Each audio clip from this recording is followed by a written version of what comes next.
This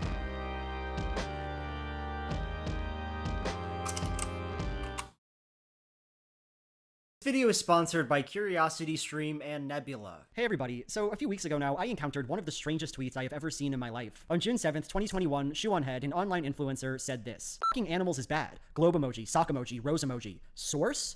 Looking at this tweet on first pass, it is almost incomprehensible, right? Like, what happened here? She was just hanging out online talking about how animal sex is bad, as one does, and then a bunch of globalists, social democrats, and socialists, that's what those emojis mean, all started hounding her for a source for that claim? What? How did any of that happen? What is this tweet doing? And how exactly did it come to be? Well, naturally, I decided to look into it, and what I found was, I think, a pretty fascinating story. A story about the strangeness of Twitter discourse, about how we treat each other online, about ethics and moral thinking. Today, I'm gonna take you through the experience that I had, and I hope that'll be an interesting time for you. Two disclaimers. One, this video is not about canceling Shoeonhead. I know she's a controversial figure online, and we will talk about her a bit later on, but if you're looking forward to some big, important takedown, you're not gonna get what you want. Two, as you might have guessed, I'm gonna be talking for a little while about bestiality. It's not what this video is about, there's nothing graphic here, and I don't think I say anything particularly controversial, but just know what you're getting into. And with that, let's get into it. Our story begins with a humble Twitter user named Delaniac making the following tweet. Alright, time to capitalize on the vegan discourse for engagement. Absent extenuating considerations, survival, cost, health conditions, is killing an animal for meat morally different than bestiality? Please explain your reasoning below. Now, I'm gonna tip my hand here and say that yes, I do think there is a distinction to be made between these two acts. But that doesn't mean this isn't a good question or that its answer is obvious. In fact, I'd say that thinking through it is pretty complicated. And since that's very relevant here, let's explore the question together. I think most of us probably come into this question with the moral intuition that bestiality is clearly worse than animal eating. I know I do. But when you try to figure out exactly why that is, you immediately hit a roadblock. For one thing, killing an animal to harvest its meat seems to be very harmful to the animal. And just instinctively, I would say I don't really know how to measure that harm against the harm of animal sex. But to make matters worse, to make this question even harder, we have to acknowledge the current conditions of factory farming. Under this system, farmhands are regularly paid to, use their hands to inseminate cows. The point is that in either the case of bestiality or the case of meat production, non-consensual sexual acts are performed on animals. And yet, the former act is broadly understood to be deviant, repulsive, and immoral, and the latter act is broadly understood to be lunch. So, why do we make this distinction? Well, I think this is a decent starting point. The difference between bestiality and burger eating has nothing to do with the harm caused to animals and everything to do with the characteristics of the person who does those things. In the case of burger eating, while it is obvious and uncontroversial to say that this does harm to animals, it's a kind of instrumental harm. Burger Boy doesn't derive pleasure specifically from the anguish of the cow. No, he's not thinking about it at all. What he wants is beef, not the suffering of the cow. But the person who commits a bestial act is exacting pleasure specifically from a situation that causes harm. Dogs do not want to have sex with people. I think that's fairly obvious. And so, to have that sex is to take joy from the invasion of boundaries, the skirting of consent. Why then might bestiality be worse than meat eating? I'd say it's because bestiality says something very ugly and very dark about the person who does it. To be clear, this doesn't excuse any action, doesn't mean either of these things are morally acceptable, but I do think there's some difference here. What I just said was very contentious, I know that. A hardlining consequentialist might immediately respond, who cares about motive, Big Joel? All that matters is the effect that an action has. Everything else is just nonsense. Now, I could say a lot of things to that consequentialist, but if I engaged in that conversation, this video would truly take forever. I'm happy that people might disagree with me on this because my point is just that the question is complicated, that it gets at the very center of how morality works, how we should treat our moral intuitions, and why. And now, it's time for us to explore how this question, strange as it is, got explored on twitter.com. I debated whether or not to properly introduce Shoeonhead in this video. Information about her isn't particularly important to the point I'm trying to make, so part of me thought, why bother? But she is pretty dang famous online, so I figured I'd give a bit of info to the totally uninitiated. Shoeonhead began her career as an anti-feminist, anti-SJW gamer-gator. Her career revolved around finding some snowflake online and roasting them hardcore with facts and logic. That is, until roughly 2016, when two major things happened. First, Donald Trump was elected president, and it shocked a lot of people. Second, Bernie Sanders became a household name, and with him came a renewed mainstream interest in socialism. After this, feminism slowly crept into the background of online discourse, and Shoeonhead changed gears in a good way. She was always a liberal, and she started emphasizing her support for leftist policies and Bernie Sanders more than her hatred for feminism and SJWs. A lot of people seem very concerned with the question, has Shoeonhead changed? And I can't tell you the answer to that. She's a person. I'm sure her perspectives have evolved somewhat, but it's hard to say how specifically. Does she still think feminism is dumb as hell? Does she still think fatphobia is just made up BuzzFeed nonsense? Does she still think women are biologically determined to be less funny than our men? I don't know, and I barely care at this point. point. Anyhow, that's enough context. This is how Shuonhead first responded to that question about eating meat and bestiality. We are natural meat eaters. We are not natural animal fuckers. We bang our own species. There's no reason to bang animals except for being some kind of hedonistic freak. Now, look, whatever you think of my account of the moral difference between these two acts, what Shu says here is a very bad answer. And that's for two fairly obvious reasons. First, the word natural has no coherent definition. That's not to say it's a bad word or that it has no uses, but it is imprecise and generally seems to refer to a random set of associations that people have. Second, and more importantly, even if we did have some coherent definition for natural, there'd still be no reason to think that what is natural must also be good. It seems intuitive to me to say that murder, which has been around since the beginning of humanity, is natural, and that eating an airhead, this synthetic processed treat, is unnatural. But I think I'm right when I say that murder is bad and airheads are delicious. Here's the thing. Shuonhead's argument here isn't just bad, it is iconically bad. It is the bad argument. Every debate nerd on this planet knows about the naturalistic fallacy. What's more, appealing to natural behaviors is famous because it is the go-to argument of bigots and social conservatives. Social Darwinism, homophobia, and racism have all been defended with claims about what is and isn't natural. I'm not saying that Shu believes in any of those things, I don't think that at all, but it's a bad argument with a bad track record, and it's easy as shit to call it out. And so, people did. Of course they did. The wheels of Twitter turned. If it was natural to eat people, would you think it's morally okay to do so? As pointed out, this is a fallacy of appealing to nature.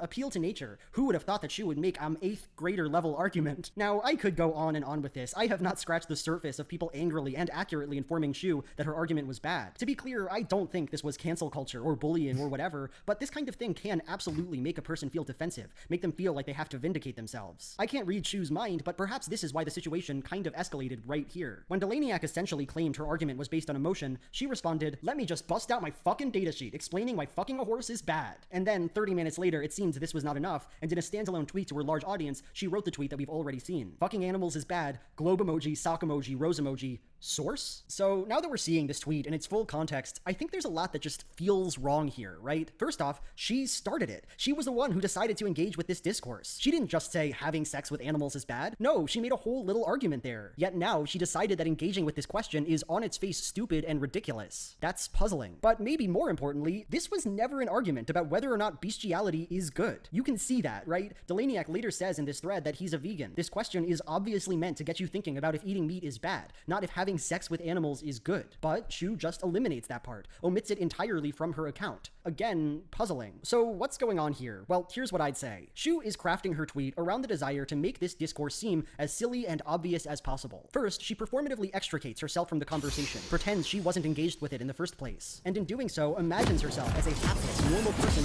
who simply found herself involved with this awful conversation. Then she removes the context. No longer was this about veganism and how we evaluate moral transgression. Suddenly, it's just, should I get sex with horses? A pretty trivially easy question for most people to answer. And although it might not look it, this process of performing a discourse in a way that makes it seem absurd or nonsensical is extremely powerful in a rhetorical sense, because in this moment, she is able to implicitly ask a question. If this so-called ethical quandary was this easy for me to resolve, if it took none of my mental faculties, then what kind of weird-ass, vaguely suspicious person is getting stumped by this? This is what Shu means with the second half of her tweet, right? Look at all these terminally online socialists and social democrats and globalists, people who inexplicably want me to provide a source or datasheet to substantiate my beliefs. This is an impossible standard they are deploying to obfuscate the readily apparent fact that animal sex is bad. And see, it doesn't matter here what she originally said, the part she played in all this. It doesn't matter that none of them were actually asking for a source or datasheet, because that's simply not how moral philosophy works. It doesn't matter that this is not the point that anyone was making, because now these people are just weirdos. They are perverting our discourse, justifying for no apparent reason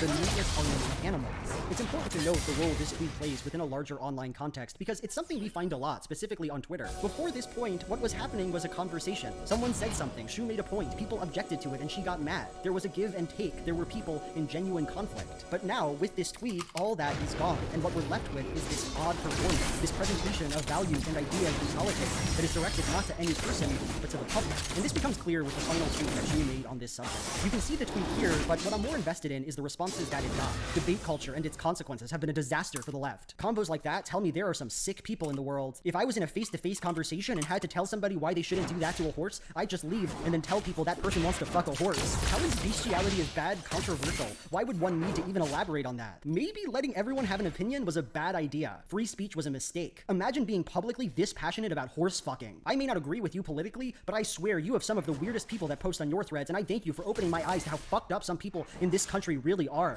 Shu is the good guy, the reasonable, common sense sense figure. And in order to sustain that narrative, a harmful political other needs to be invented. There is something inherently wrong here, and Shu, in her own small way, is setting it right.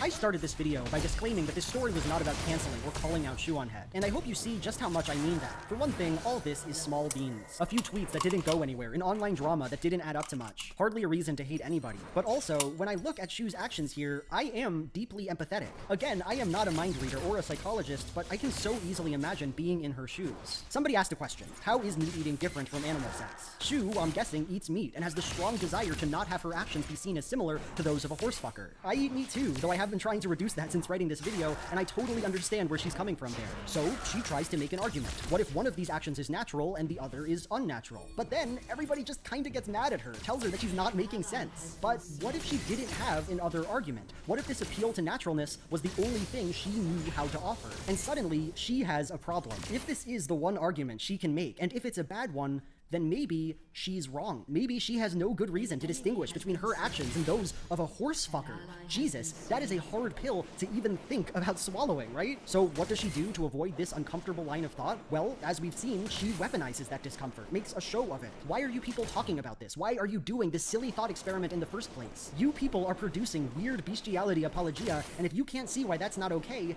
that's your problem. Through this paradoxical logic, the fact that she couldn't assemble a thoughtful position becomes evidence of her moral virtue. Because unlike these freaks, she doesn't even have to think to know that she's right. She doesn't need a good argument. She already knows the truth. So, no, this video isn't about shaming Shuonhead or pretending this event was some big deal when it wasn't. Actually, it's much worse than that. Because we can see here, in this mundane, random little moment, just how much we will do to avoid being challenged, how correct and virtuous we can look while doing so, and how fast we will find ourselves defaulting to this position. We want to be pure, follow our intuitions, believe that we are fundamentally good. And so, the people who might disrupt our ability to do that must be impure, must be wrong. This is how a question becomes a contaminant, how critical thinking becomes a disease that needs to be stamped out. Because in a lot of cases, it is genuinely easier to perform incredulity, to invent some harm, to produce a political other, than to just think about something for a while. Oh my god, I feel myself shifting and changing. I think I'm about to enter my human form. Wow, I'm real. Did you like that video? Did it leave you desperately craving and yearning for even more of my content? Well, if so, the stream...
I could bury that right at the last second, make him run.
I don't know why they didn't follow.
gosh, I can't with this Callisto.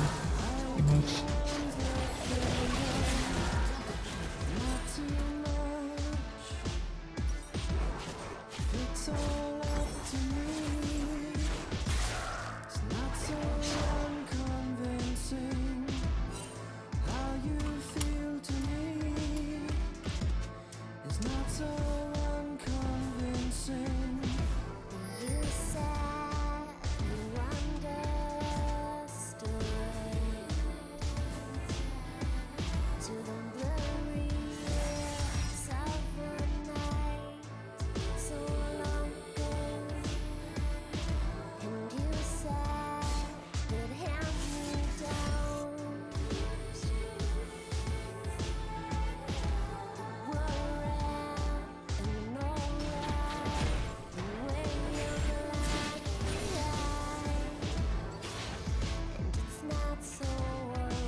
It's all up to me. It's not so unconvincing.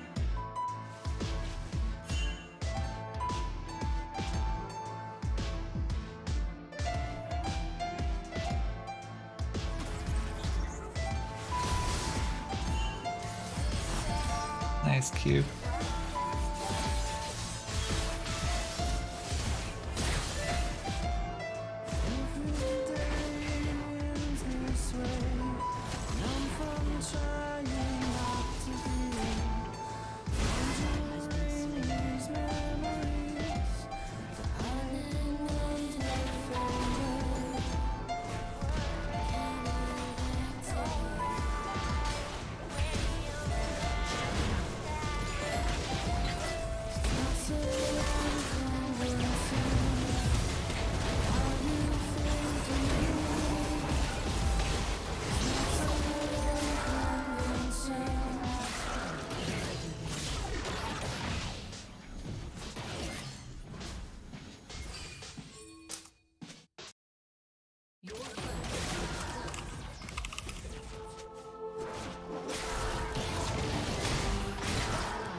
Oh, we don't have a carry.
I'm going for the flower. Let me go. Oh my god, we got a kill. Look at this.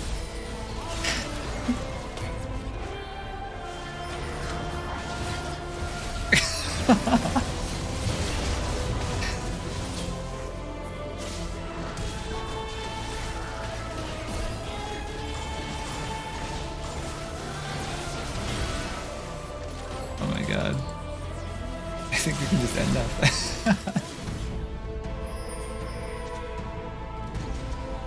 No, not quite enough time.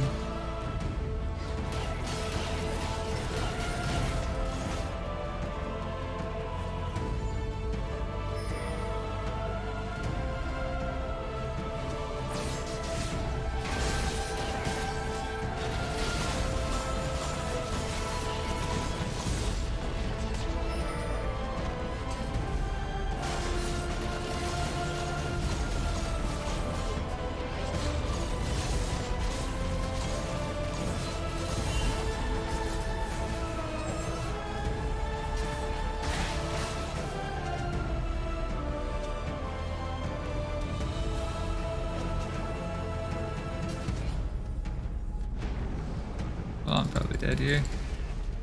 No? Shut down.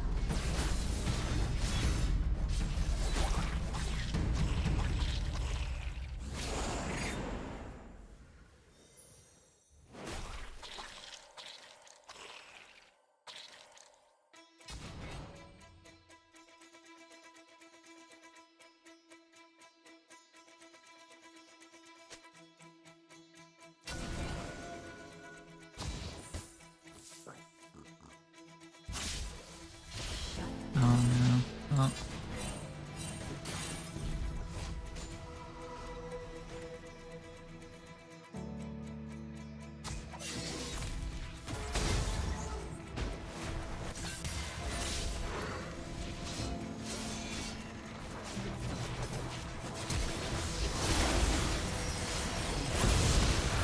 Oh, worth it, man. An ally has been slain.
inhibitor has been destroyed.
Nice.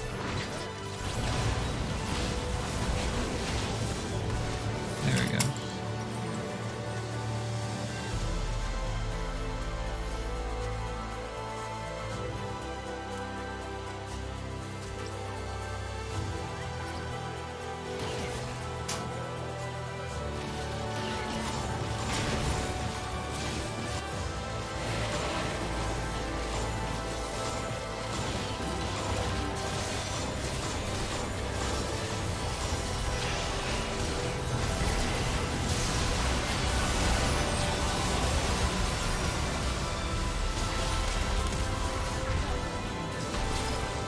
Whatever just ended.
It's so hard to let go.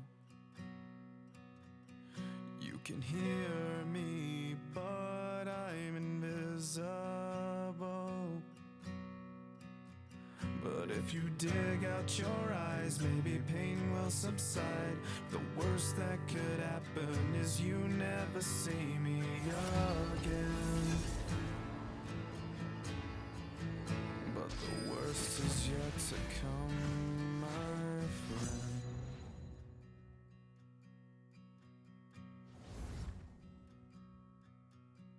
This path I walk is comforting, but now I'm left to sing this song alone. I'm fading faster now.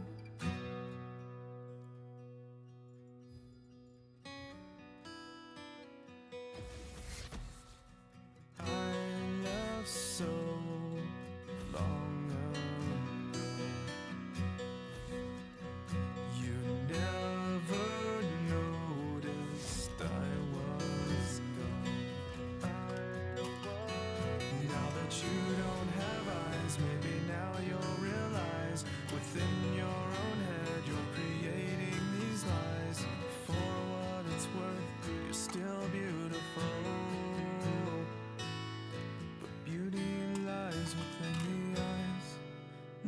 This path I walk is comforting, but now I'm left to sing this song alone. I'm fading faster now. It's time to walk away with nothing left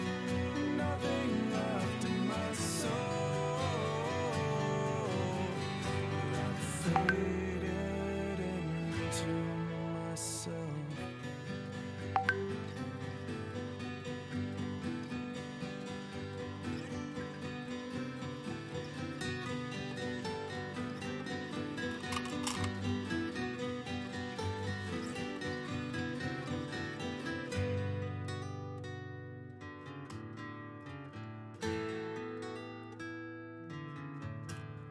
This path I walk is comforting, but now I'm left to sing this song alone. I'm fading faster now. It's time to walk away with nothing left in my soul. I'm fading faster now. I faded into myself.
Welcome to Summoner's Rift.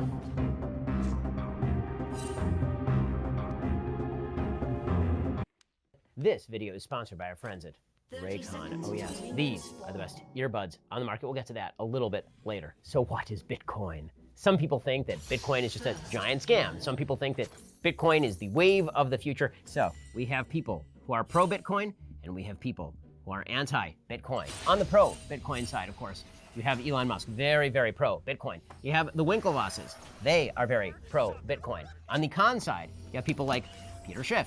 He's very con on Bitcoin. You have Michael Berry from The Big Short. He is very con on Bitcoin.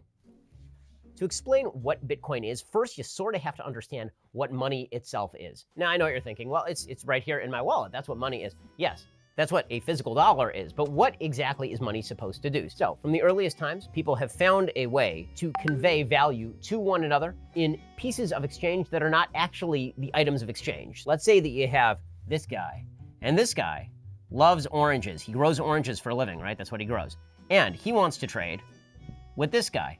And this guy grows apples for a living. Okay, they could just trade the apples for the oranges directly, but what if the problem is this guy doesn't actually need oranges, or this guy doesn't actually need apples? Well, then what they do is they find a different method of exchange, basically an IOU note, right? And that IOU note can go in any form, right? You can have an IOU note that looks like a seashell. This is what many early cultures did, right? They'd have an IOU note that was a seashell. He doesn't know how to use the 3 seashells. Then it became that the IOU note was basically done with the value of gold. Okay, so in America, and for a long time in the West, the standard for this was the gold standard, that every dollar that you spent was backed by a certain amount of gold. It used to be that you could take a US dollar and you could trade it in at the Federal Reserve and you could get back some gold. Then along comes FDR, and FDR severs the value of the dollar and gold, right? During the FDR administration, FDR decided that he didn't like that the American dollar couldn't just be inflated. Because see, the thing is, you can't just create extra money. When you just create extra money, you are not actually creating extra underlying value. So what that actually means is that let's say that the government has a big debt. Let's say that the government has a debt of $1 million. Well, you would say, well, they need to come up with $1 million in taxes, right? They would need to come up with the value of $1 million in order for them to pay back that debt. What governments quickly discovered, and have known for a very long time, is that there's another way to pay off that $1 million debt, and that is to go in the back room and just print off $1 million and then hand you all that monopoly money. Now, you may feel screwed, and in fact, you will feel screwed, and you're not going to want to do transactions with that government anymore. But this is one way that governments get out of their own debt. It's one way that governments can spend without actually having to tax additionally or to withdraw resources from an economy. So FDR decided he changed the value of gold arbitrarily. He just decided we're going to inflate the amount of currency versus the amount of gold that's out there. Okay, but the United States wasn't completely off the gold standard until 1971. Richard Nixon decided in the Bretton Woods Agreement that the United States would no longer rely on the gold standard at all, and this made the dollar a fiat currency.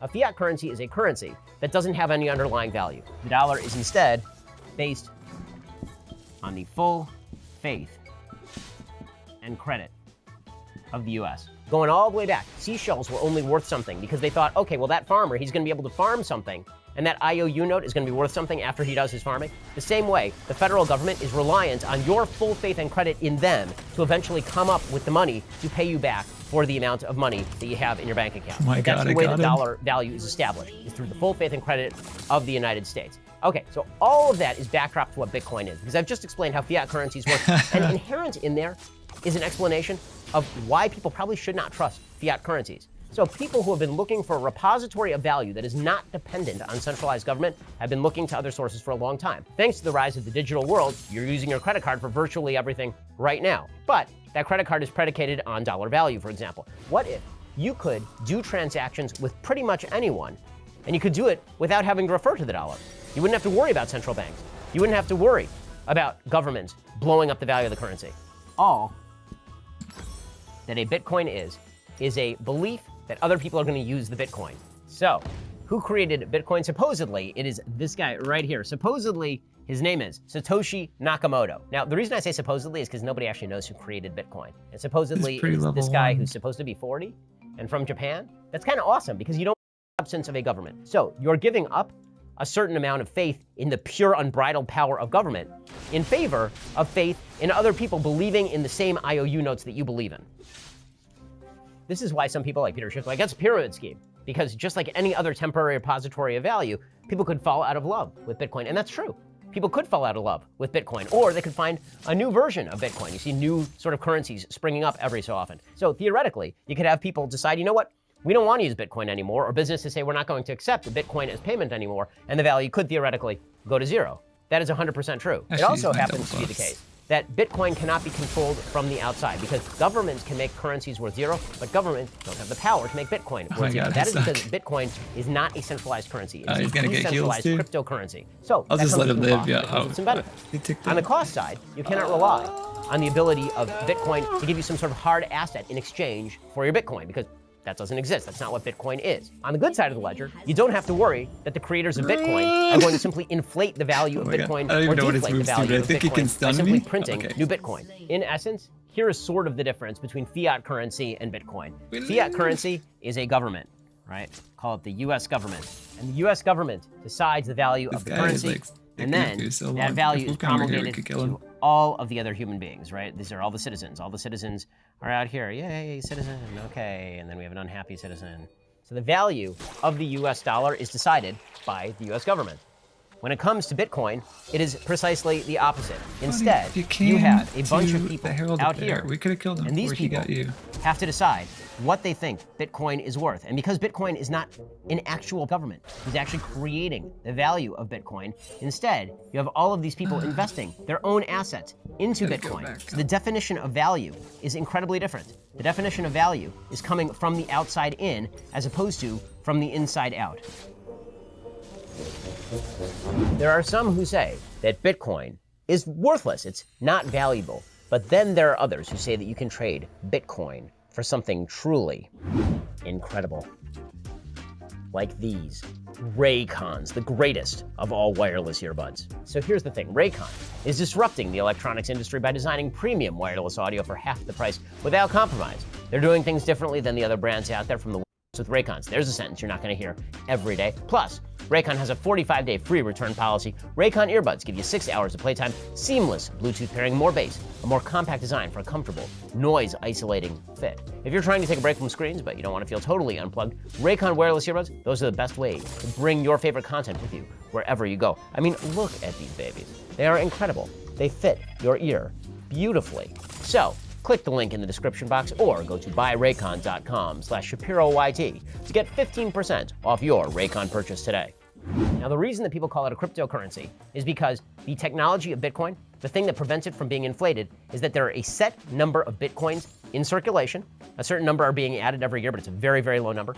The Bitcoins that are in circulation cannot be jacked around with. They cannot be counterfeited. And that is because the crypto technology that is used in order to encrypt the transactions. Right? People are using cryptography. They're using actual cryptography in order to protect the transactions that take place. And you've heard of this thing called blockchain. What blockchain technology essentially is every time somebody uses a portion of Bitcoin for a transaction, they're an entire group of people. They are called Bitcoin miners. And their job is to simply verify the transaction. Their job is to try and unlock all of the cryptography in order to ensure the transaction is legitimate. And to make sure that you can't use the same cryptocurrency twice, right? Sometimes what people worry about is that somebody has a Bitcoin and they simultaneously give the Bitcoin to two different people. That can't happen thanks to blockchain technology. So once a certain number of transactions are verified, that is called a block. Every time the Bitcoin miners create a block, it is added to the blockchain, right? With every block that is added to the blockchain, you're creating a more and more unbreakable chain of events and more faith and credit in the Bitcoin itself, which is why it's good, right? You can't even understand how these transactions are verified, but you know that they are being verified, and they're being verified in real time over the course of time, and you earn Bitcoin for doing this, for participating in this process. So you actually have a really transparent look into all the transactions that have been done with Bitcoin, so you know that people aren't screwing around with the currency. And that, of course, is the chief promise of Bitcoin, is that people are not screwing around with the currency. Because again, no one is in control of the Bitcoin. There's not a centralized person who decides how many Bitcoins ought to be issued. There's not a centralized body that decides whether to inflate or deflate the currency. And so that means that Bitcoin is entirely reliant on how many people decide to use Bitcoin.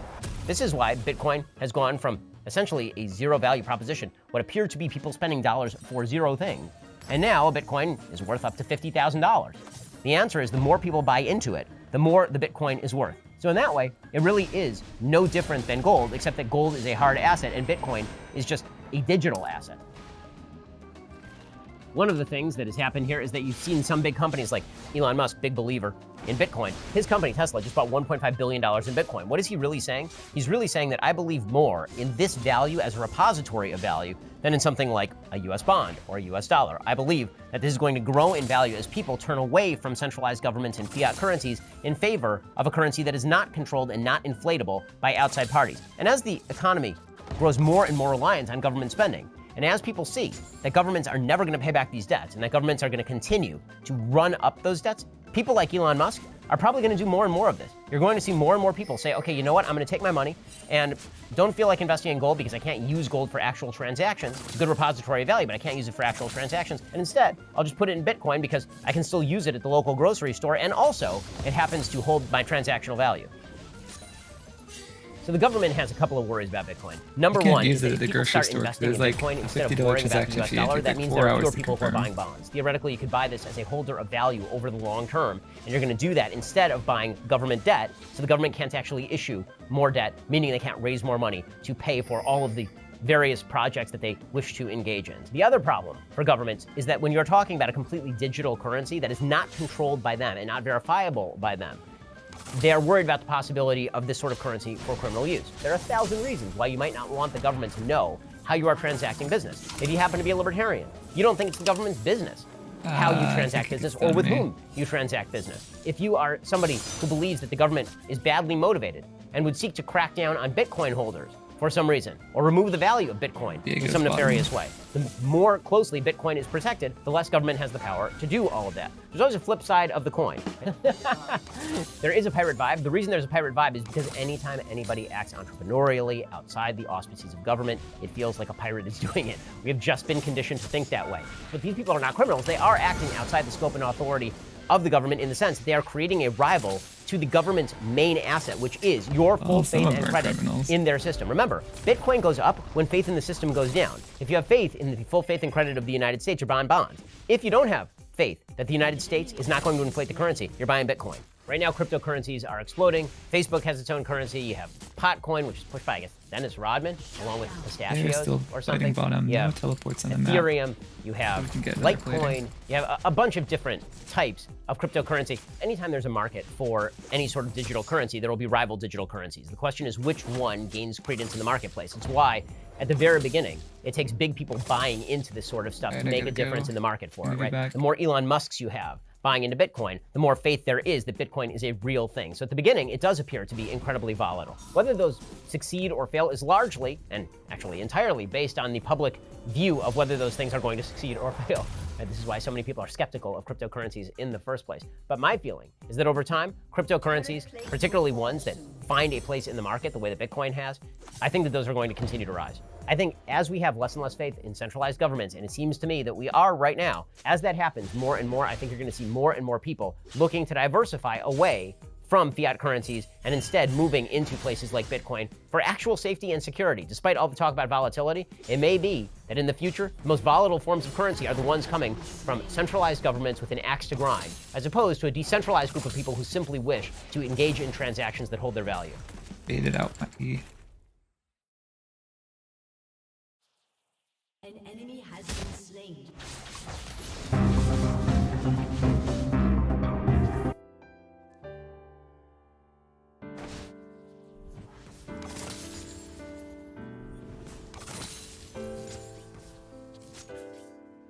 She is leaving. On mid or something?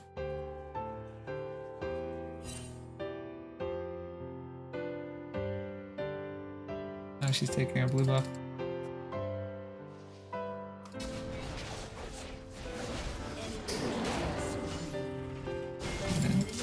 Heaven's name.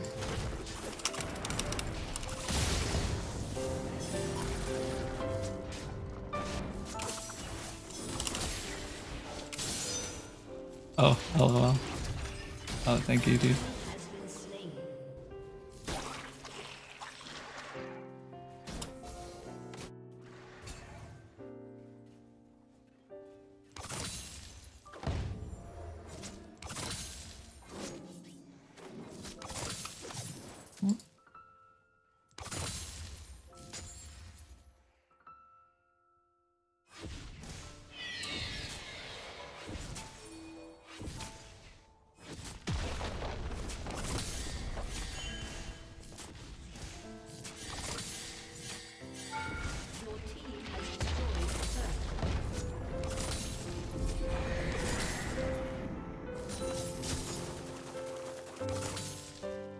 Your team has destroyed a turret.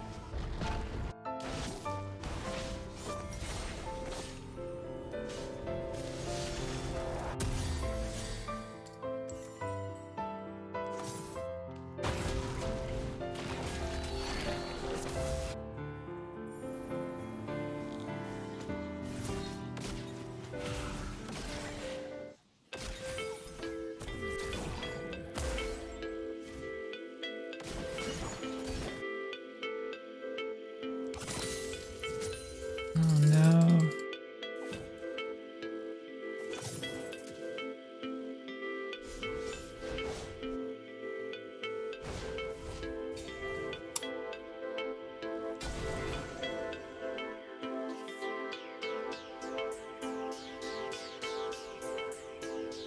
Did she actually recall? Or she just bluffed and recalled them out?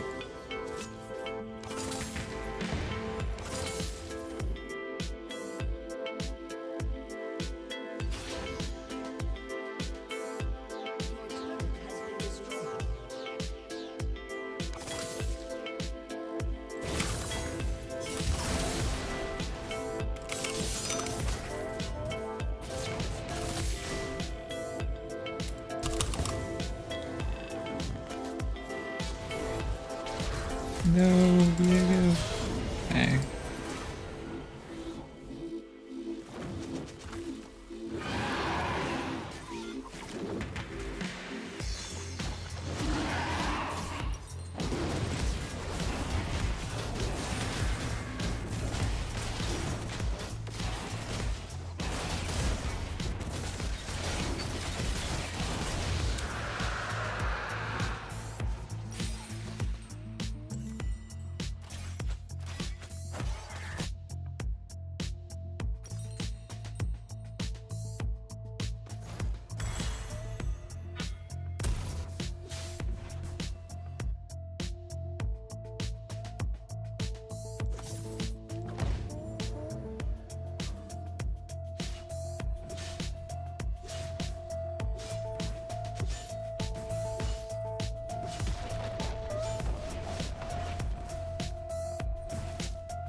Has slain an enemy.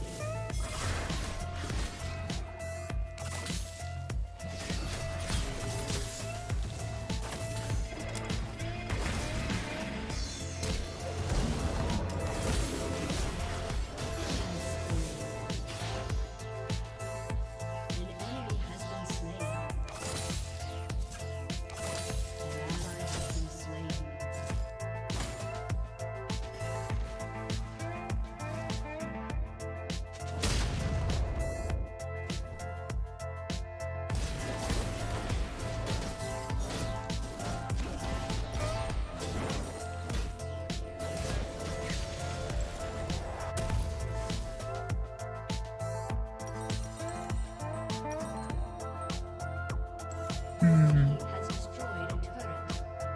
They don't really have any shield bows. A lot of things go shield bow lately. Riven too.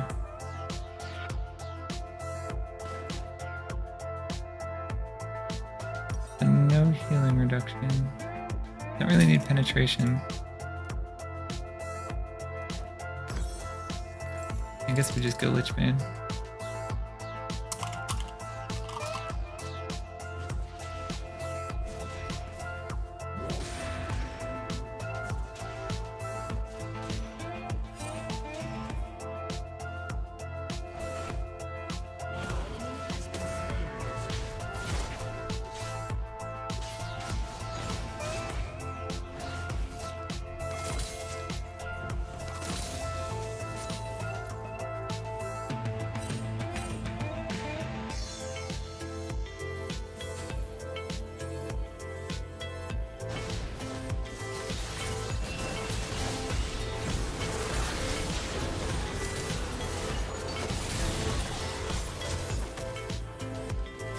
Has been slain.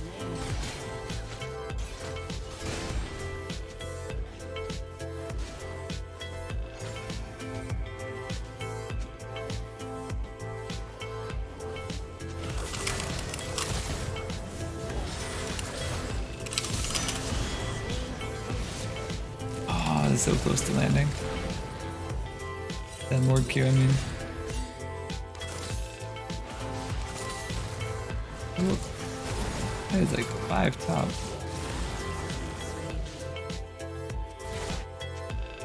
I have to ward the Baron because they're gonna make a move for that next.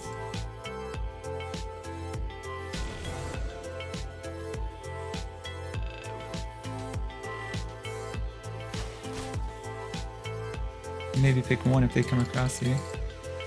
Now if he's going to, might be playing dumb.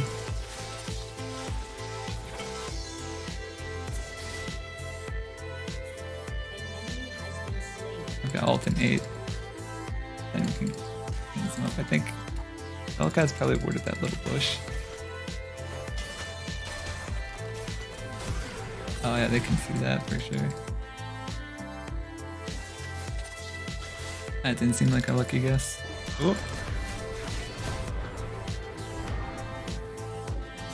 I do have Hourglass. I was gonna try to save that for Viger ult.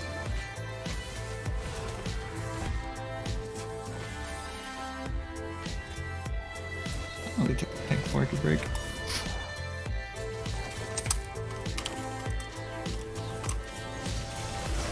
Oh my gosh, they're fighting.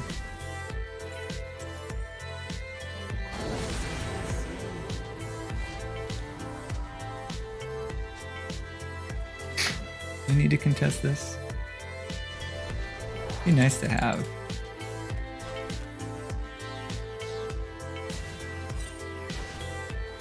I don't know if I wanna. I'll just kill the Vayne instead, I think. Oh my gosh, I suck.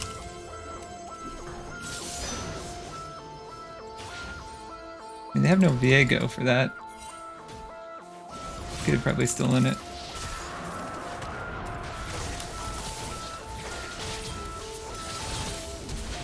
Nice! Oh my god, he lives! Do you want to try to get more?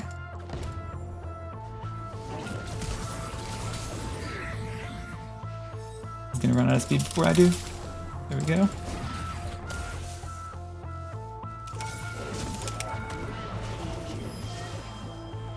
Dodge is done, but now Viger comes out. That's too much. If Viger happened to respawn to middle instead, then I could have killed Viego on his own, but not with Viger.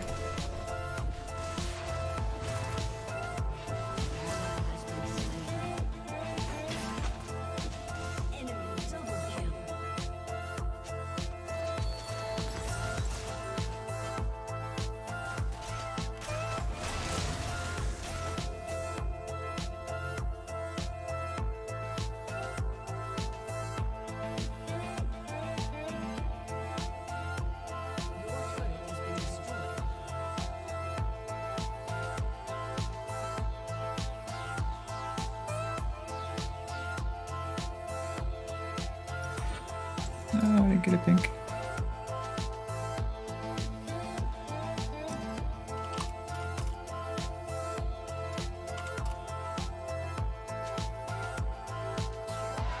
Oh, actually doing it.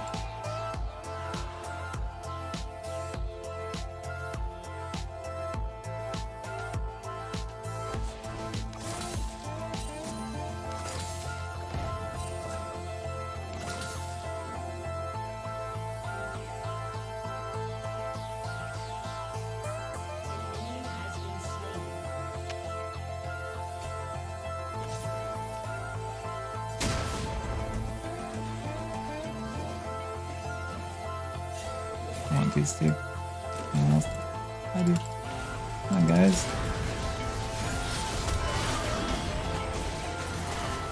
Oh my gosh.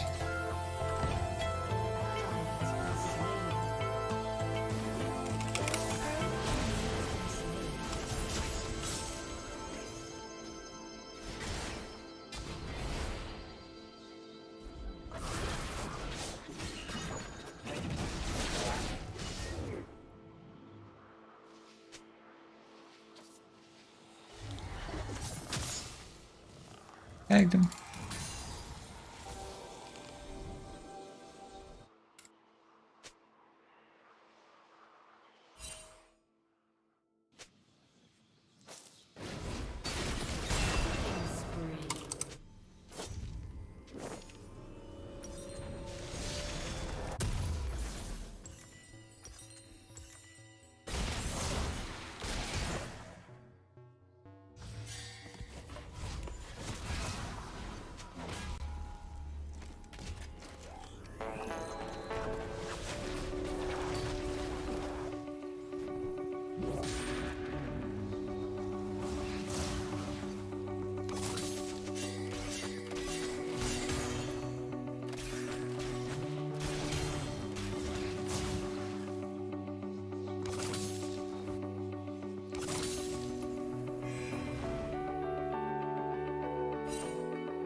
Oh, that was a good flash. Holy crap.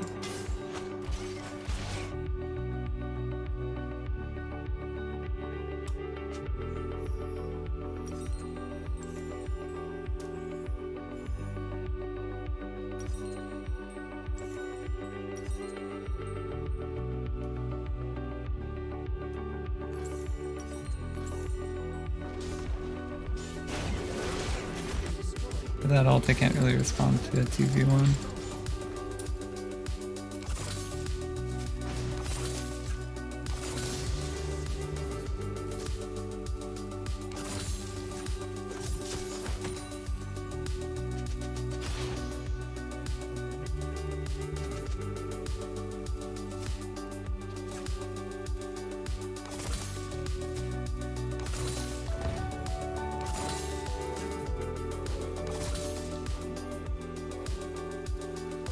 Shut down.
Should kill the Vayne, honestly.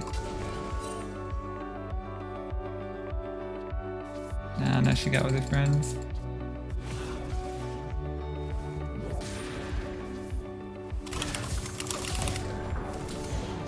That's a good pick. I can go on this if they want.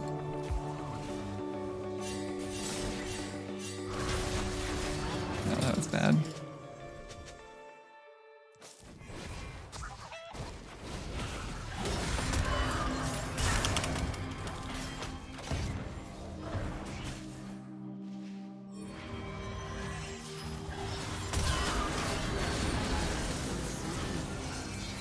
Alan, what are you doing? They got a pick there. Nice try though.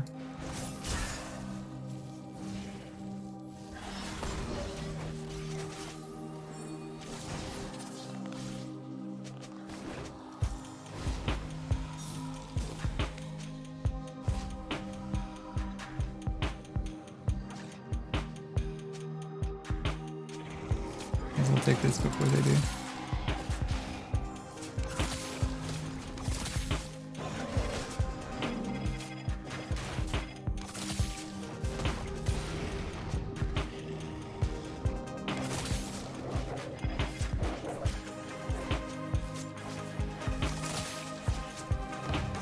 Like they went home.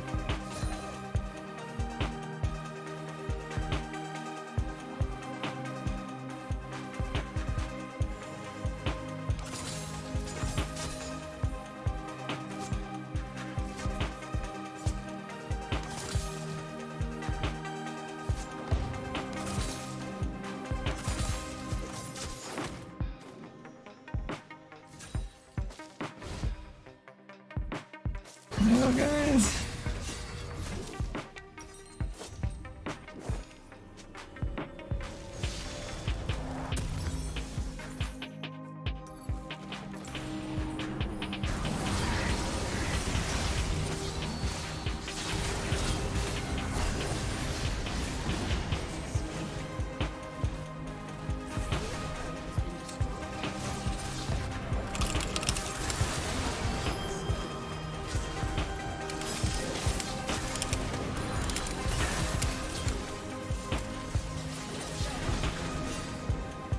Yikes.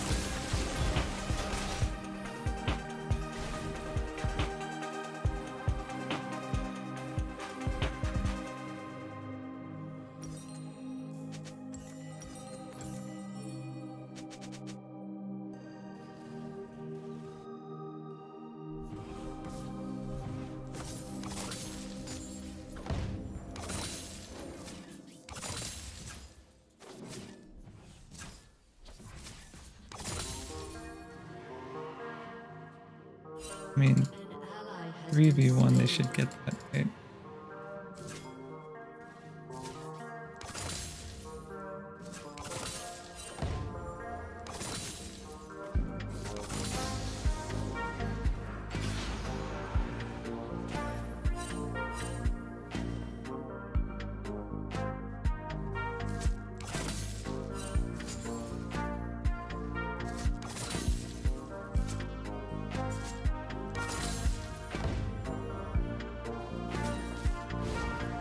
Oh, what?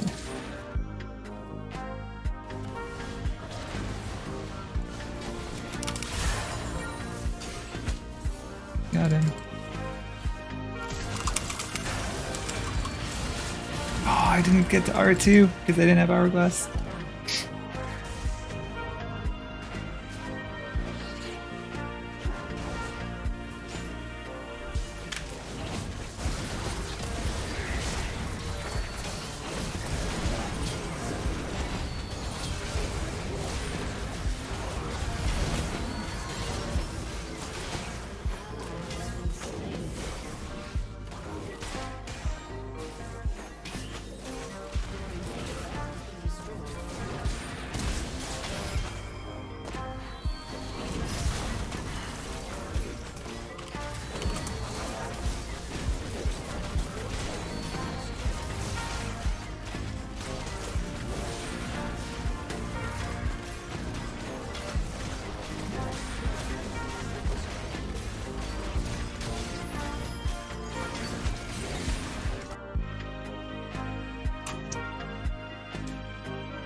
Throughout our world, few places are more remote and mysterious than the continent of Antarctica.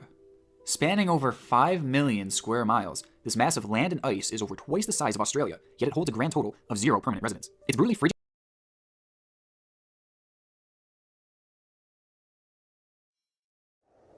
than the continent of Antarctica. Spanning over 5 million square miles, this mass of land and ice is over twice the size of Australia, yet it holds a grand total of 0 permanent residents. Its brutally frigid conditions and strict visitation laws have made it impossible to fully explore, leading many to question what secrets it may be hiding in its icy landscape.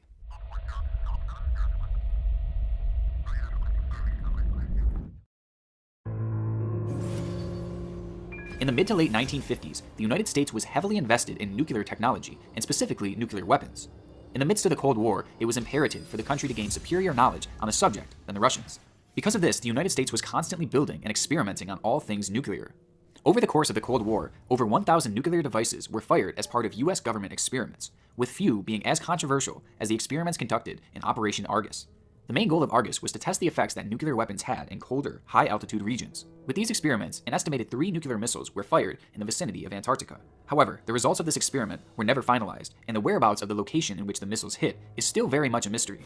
Following this test, the task force in charge of the program was quickly dissolved, and the majority of the documents associated with the project were destroyed. Included in these documents was also the film reel that would have shown actual footage of the tests. So this alone is pretty sketchy. The destruction of evidence, the hiding of evidence as to what happened there, is something that definitely raises some red flags, but it's also something that's not too surprising for that time period. But where this whole situation gets very strange is when you take a look at a previous mission that took place in Antarctica that has confused the public to this day.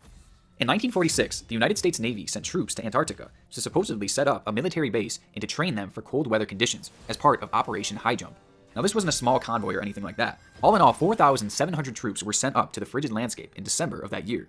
The operation lasted just barely a few months as the weather conditions supposedly got too severe. Which, I mean, I'm not sure what they were expecting there, if we're being honest. I mean, it's Antarctica. In total, it was reported that 4 men lost their lives in the short expedition. However, some believe that the number is actually much higher than that, and that in their time up there, the United States Navy was attacked. It is theorized that upon the trip through the harsh landscape of Antarctica, the brigade was attacked by unknown crafts, which forced them to retreat out of the area. The attack was highlighted in a now leaked Soviet report where KGB agents had gained knowledge from US soldiers present at the site of the attack. The US soldiers claimed that while they were being attacked by these hostile forces, they reportedly opened fire on the crafts, ultimately shooting one down into the water below. However, the advanced technology of these crafts proved way too much for the fleet to handle, and they were forced to retreat after losing several aircrafts and men in the attack. After the fleet returned back to the United States, one of the leaders of the expedition, Admiral Byrd, began discussing with the media that the United States should set up defense bases in the polar regions, and that flying crafts from the area posed a serious threat to the United States. After these shocking and controversial statements, Byrd was thrown into a mental institution and never heard from again. Piecing together the alleged attack on Operation High Jump with the subsequent bombing of the region with Operation Argus, the whole situation leaves a dark theory. Some believe that Operation High Jump was actually an invasion of Antarctica in order to fight off some mysterious force. I mean, why else would they send that many soldiers there? Like, do you really need 5,000 men to set up a research base? And maybe when this operation failed, and when the United States Navy realized that they were no match for this advanced weaponry, perhaps they fired those nuclear weapons to take care of the enemy once and for all. Now, I feel like this theory is definitely out there, but the fact that it was in an actual Soviet report, and the fact that Byrd was speaking out about this enemy and was quickly silenced, makes it still intriguing to me. Plus, I can't get over why they would send that many people up there to set up a base, and I can't get over why they would fire those nuclear weapons in Antarctica for research when they didn't even end up posting any actual research from their findings.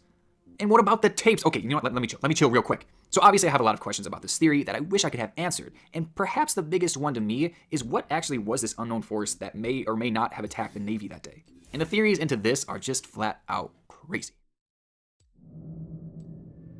Many of the most popular conspiracy theories surrounding the region of Antarctica deal with alien life. Its vast and unexplored landscape makes it one of the only places on Earth that could really hold alien life that would go completely undetected. Like, aliens could just be chilling up there right now, and guess what? We'd have no idea. I mean, I'm not saying they are, but we really can't say that they aren't, right? Now, throughout the years, many have pointed to things like these pyramid structures throughout the region and claim that they are bases of aliens. They think that aliens actually created these things. And further structures have also been spotted on things like Google Earth that seem to look like man-made or alien-made buildings or layers. And due to our inability to explore these regions and confirm or deny whether these are structures or not, it causes our imagination to kind of run wild with what could have made them and what could be living in there. Now, me personally, I tend to view these structures as just kind of weird-shaped rocks, but I will give some credit that quite a few of them do look pretty convincing. Now, just recently, a photo from Google Earth went viral of what appears to be a spaceship crashed in the snow on an island just outside of Antarctica. With this photo, you see a definite trail behind a large tube-like object, making it appear that whatever this thing was, it had just crash-landed. Now, this photo has quickly become synonymous with alien life in the region, though some experts are quick to dismiss it as a rock that simply slid down a mountain via avalanche. It's a really interesting photo that has many who believe that aliens are truly out there excited, and there's no shortage of other photos like this that supposedly show crashed UFOs in the snowy Arctic. Many believe that these crafts are the work of alien life forms, thriving in this desolate region. These people also tend to believe that these aliens were also responsible for the attack on the US Navy. It's a frightening concept, thinking that hostile alien life forms may be living in Antarctica, and the idea that they have attacked before may also mean that they may attack again, and with no defense bases anywhere in the region, nothing would be stopping them from attacking, let's say, a research team of ours in the area. But to me, the idea of aliens being responsible for these mysterious crafts is not even close to being the most interesting theory.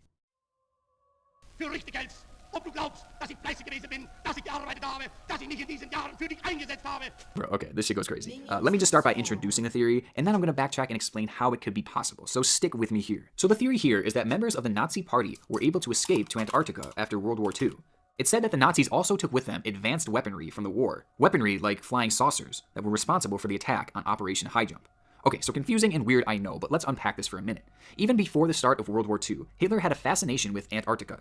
There, he sent multiple fleets to survey the landscape and supposedly look for margarine fat due to the fact that the country's supply would soon be cut off during the war. On these missions, it is theorized that Hitler saw an opportunity, as the vast continent provided the perfect conditions for a hideout should things go wrong. Now, fast forwarding a bit here to the actual war, it is no secret that Nazis were innovators and they were obsessed with creating new and crazy technology. These technologies included things like wonder weapons and all sorts of other shocking and disturbing things. And it is believed that at one point the Nazis set their sights on creating an advanced aircraft that would be ultra powerful and especially difficult to bring down. These crafts would have been something completely new to our world if they were actually able to create them. And in this theory, believers claim that they actually did. They believe that the Nazis were able to build these flying saucers in secret and use their overpowered weaponry to defeat their enemies. And looking at all the other crazy stuff that they were able to invent, I mean, it's still improbable, but it's definitely not impossible that they were actually able to accomplish something like this. Okay, so if they had this advanced weaponry, how did they end up in Antarctica?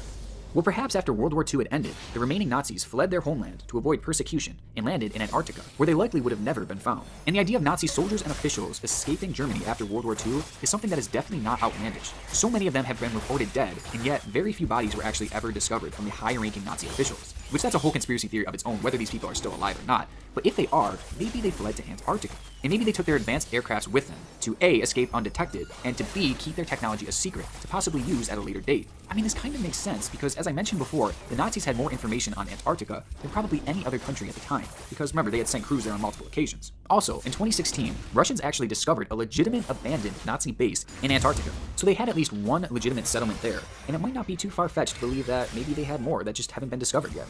So perhaps when the US Navy was visiting the area way back in 1946, they stumbled a little too close to the Nazis' secret base, and the Nazis used their advanced aircrafts to fire at the crews and deter them from coming any closer and truly discovering their hideout. And stretching it even further, maybe the US retaliated by shooting those missile tests in the area in order to secretly and quietly kill off the remaining Nazi troops. It is so crazy to think about, it is so weird, it is so probably not true, but it so totally could be. Maybe someday we'll find out if there was any truth to these wild theories. But until then, many of us will remain fascinated by the mysteries of Antarctica.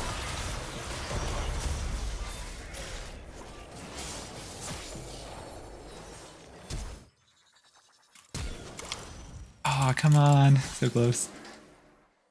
Oh. How many flashes are we gonna use?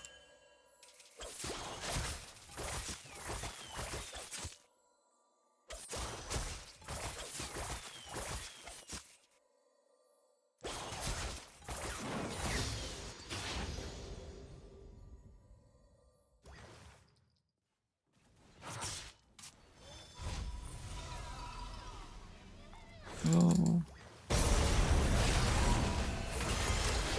Ally has been slain.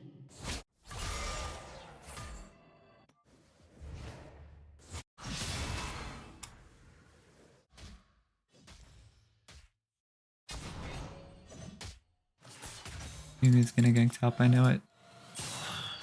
Wukong's gonna get ballsy when he does. I bought him some time anyway. I still got some, but...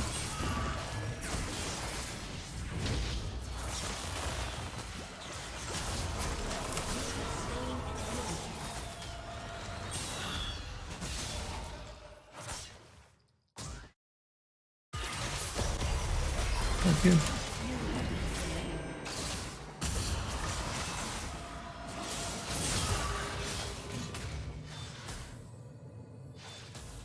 This has W, so they know they can't dive.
There's a zone, like a Goldilocks range, where you can get experience for the creeps dying, but they can't see you.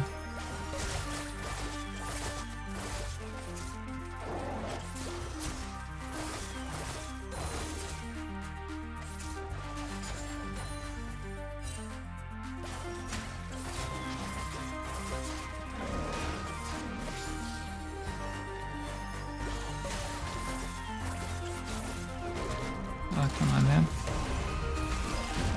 Leave my buff alone.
Nice, before we could all job.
Oh, come on.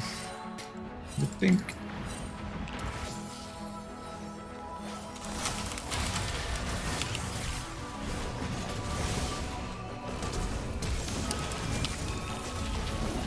You can clean it up.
Alright, should be free to get this now.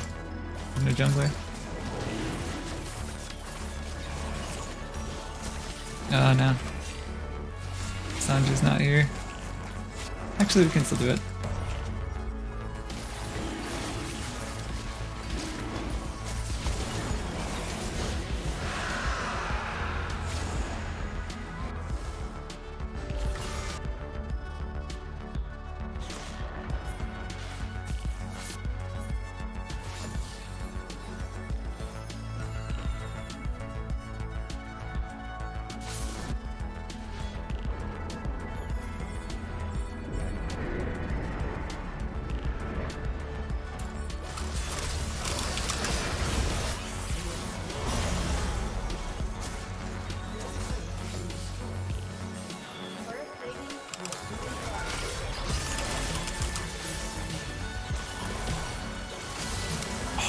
Oh.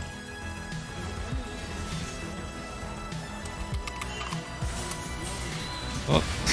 Stopped to type and the Wukong dashed over invisible.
Got charm.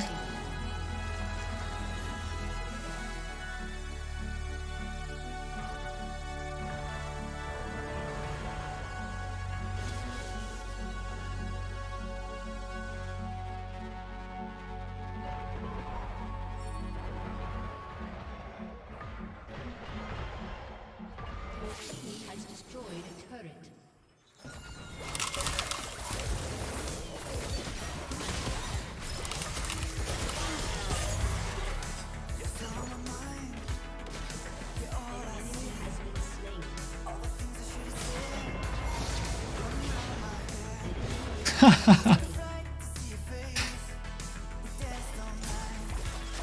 The boomerang.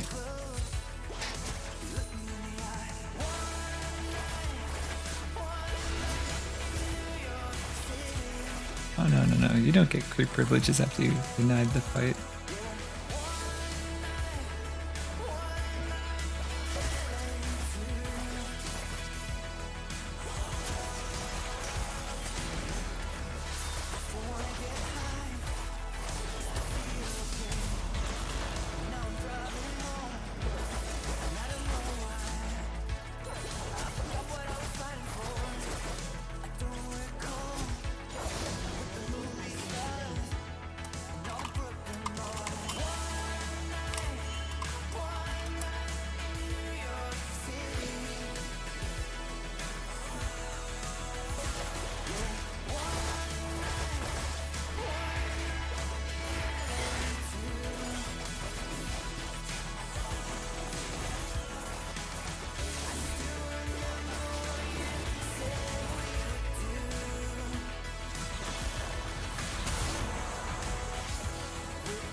Well, this is pretty much dead bed one assist.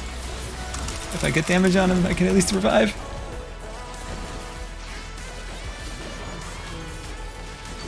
Oh, that wasn't the one that killed me, it was Nunu? Gosh darn it. Oh, nice, they got him anyway. I live!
Echo is coming up. Yeah, there he is. I don't want to walk in there in case it's pinked, kinda.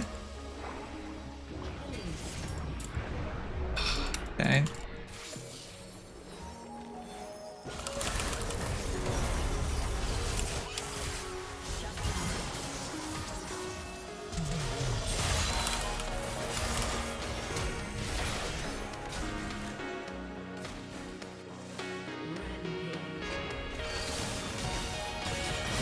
Oh my god, that Ashton ult.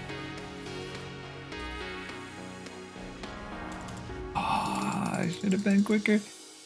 Should have denied the recall.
I don't care anymore, I just want that Echo dead.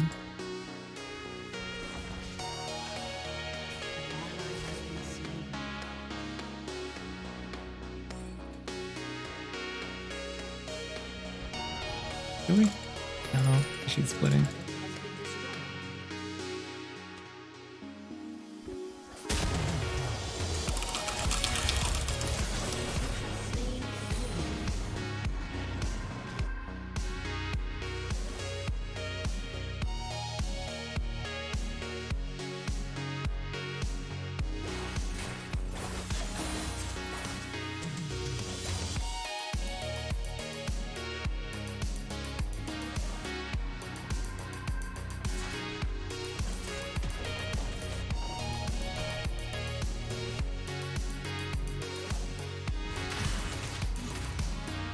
If that doesn't actually finish it, so if this guy checks the bush.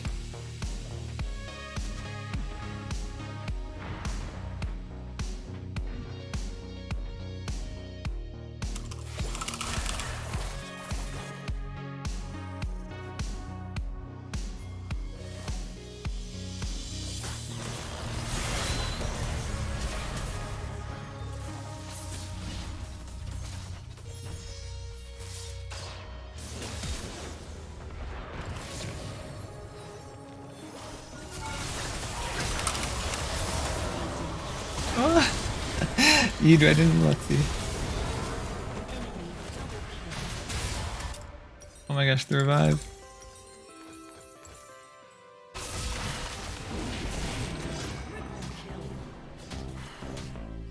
I don't have ult to fight to contest dragon. Your team has destroyed a turret.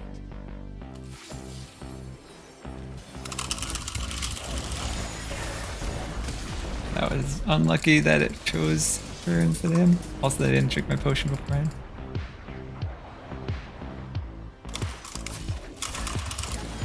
Woo.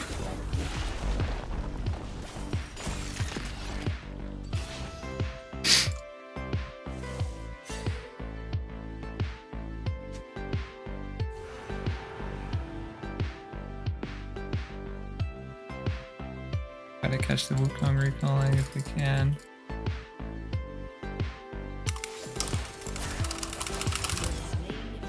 No.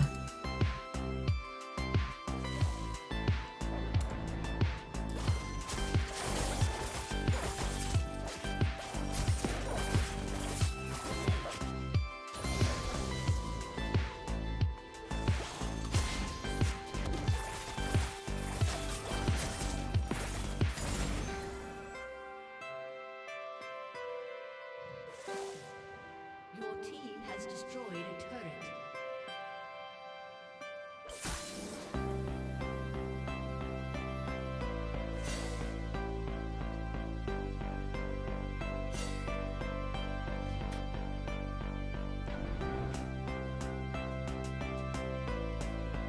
I want to catch Sivir rotating. This guy'll do.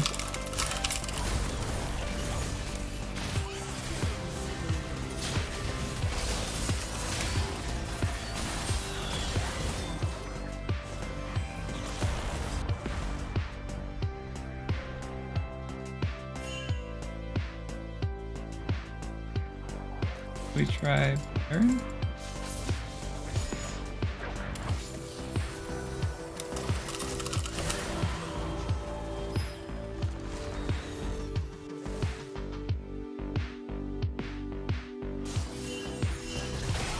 Oh my gosh. Don't be dumb.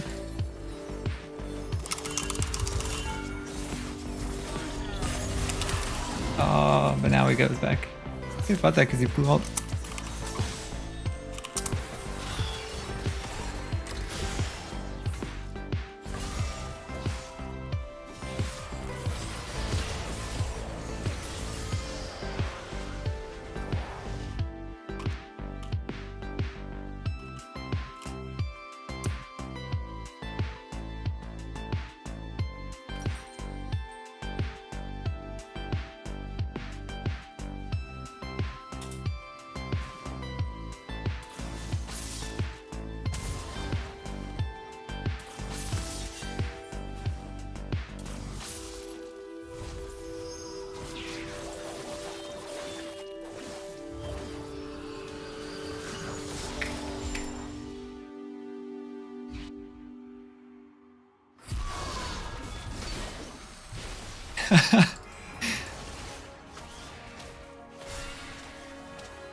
Could not hold in time.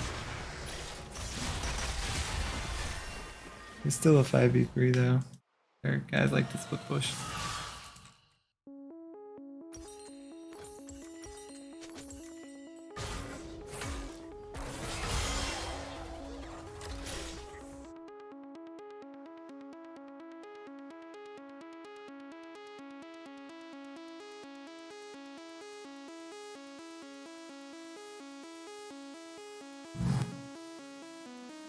An ally has been slain.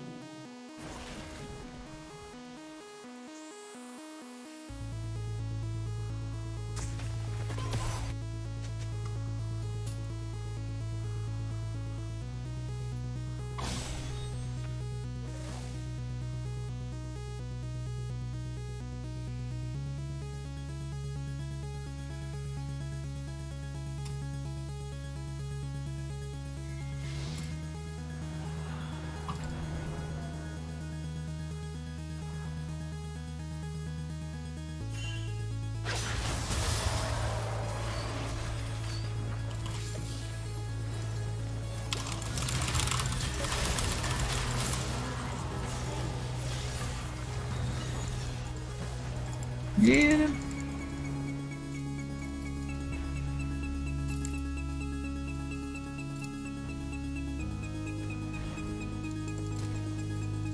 Shut down.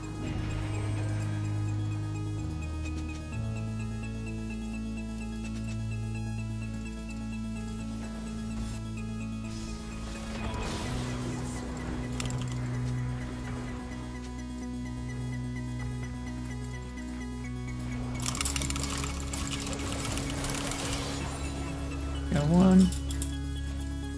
Don't have time to break that pink. There's another pink here. At least kill her.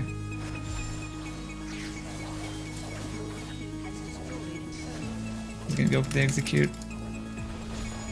He can't turn fast enough. Well, I shouldn't have gone that way. Dang. Can we at least keep pushing?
Nice. Huge.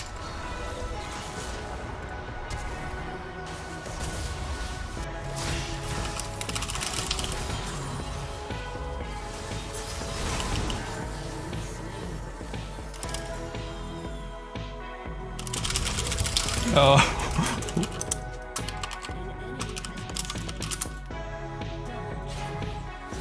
He usually initiates with that. I totally forgot he still had it. He's initiated with that almost every fight.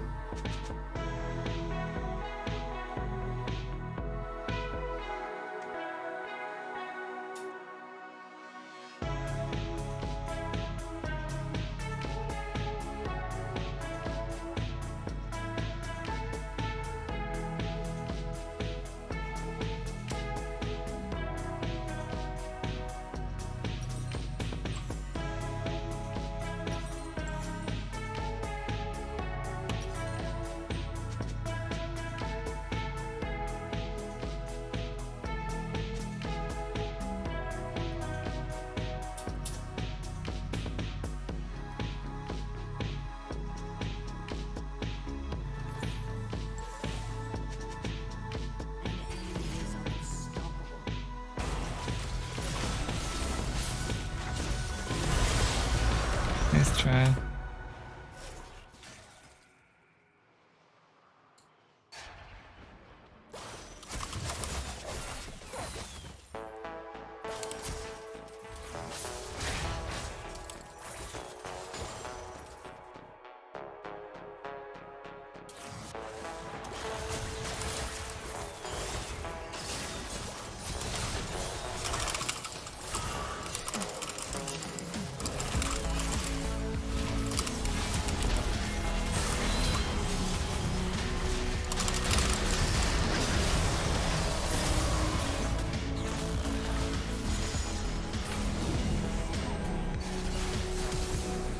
Ash has Gale Force. Oh my gosh, he's flashing out. Oh. The Gale Force is a minute cooldown versus Splash, which is 5 minutes. And if you want to get out, you could have just used Gale Force. And it does damage. You could have actually killed 2 or 3 people there if you used Gale Force.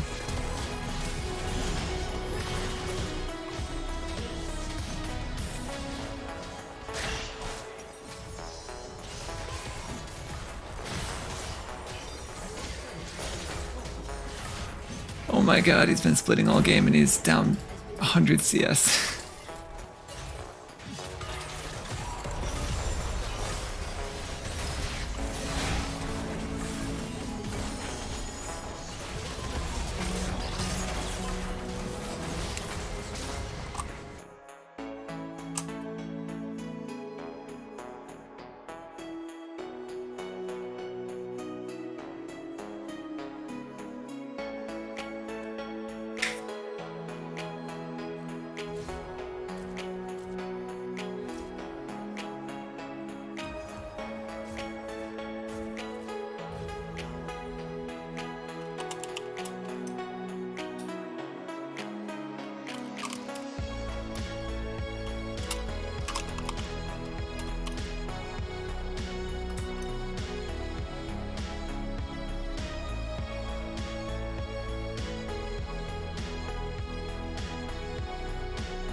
He could have at least spared us like an ultimate across the map once in a while we were fighting.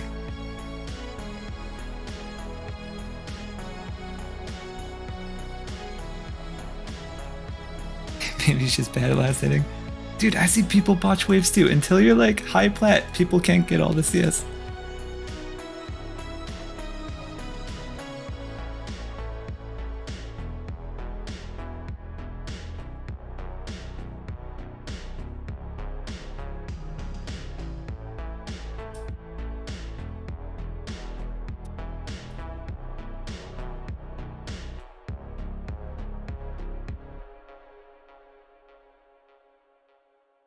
Yeah.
Okay, today we are going to tackle what I think is one of the hottest combo pieces at the moment, and that is crypto.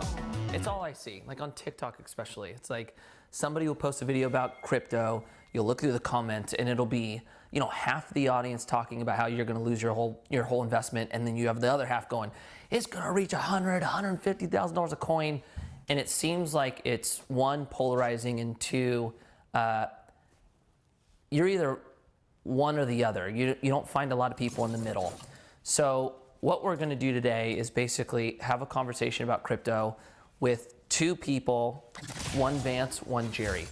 And one, both are brilliant.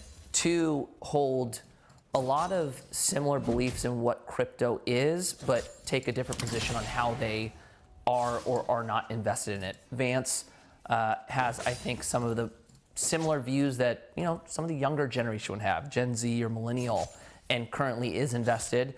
Jerry, I don't think you were invested in crypto, correct? Not invested in crypto.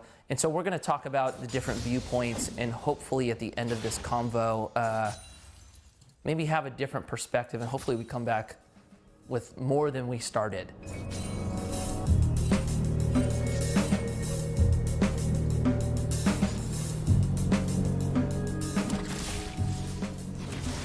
So moving in, we'll start with you, Vance. Can you explain to the audience that maybe isn't familiar with crypto, what crypto is and why people are so excited about it? Okay, so crypto, and in a nutshell, we're here to talk about cryptocurrencies. And when you call something a currency, you're saying it has the fact or quality of being generally accepted or in use. And then the first part of that portmanteau is crypto. Crypto refers to cryptography, and that is the study of sending and receiving encoded messages. So you have person A, and you have person B. Person A wants to send a message to person B without the possibility of person E in the middle either eavesdropping or modifying the message.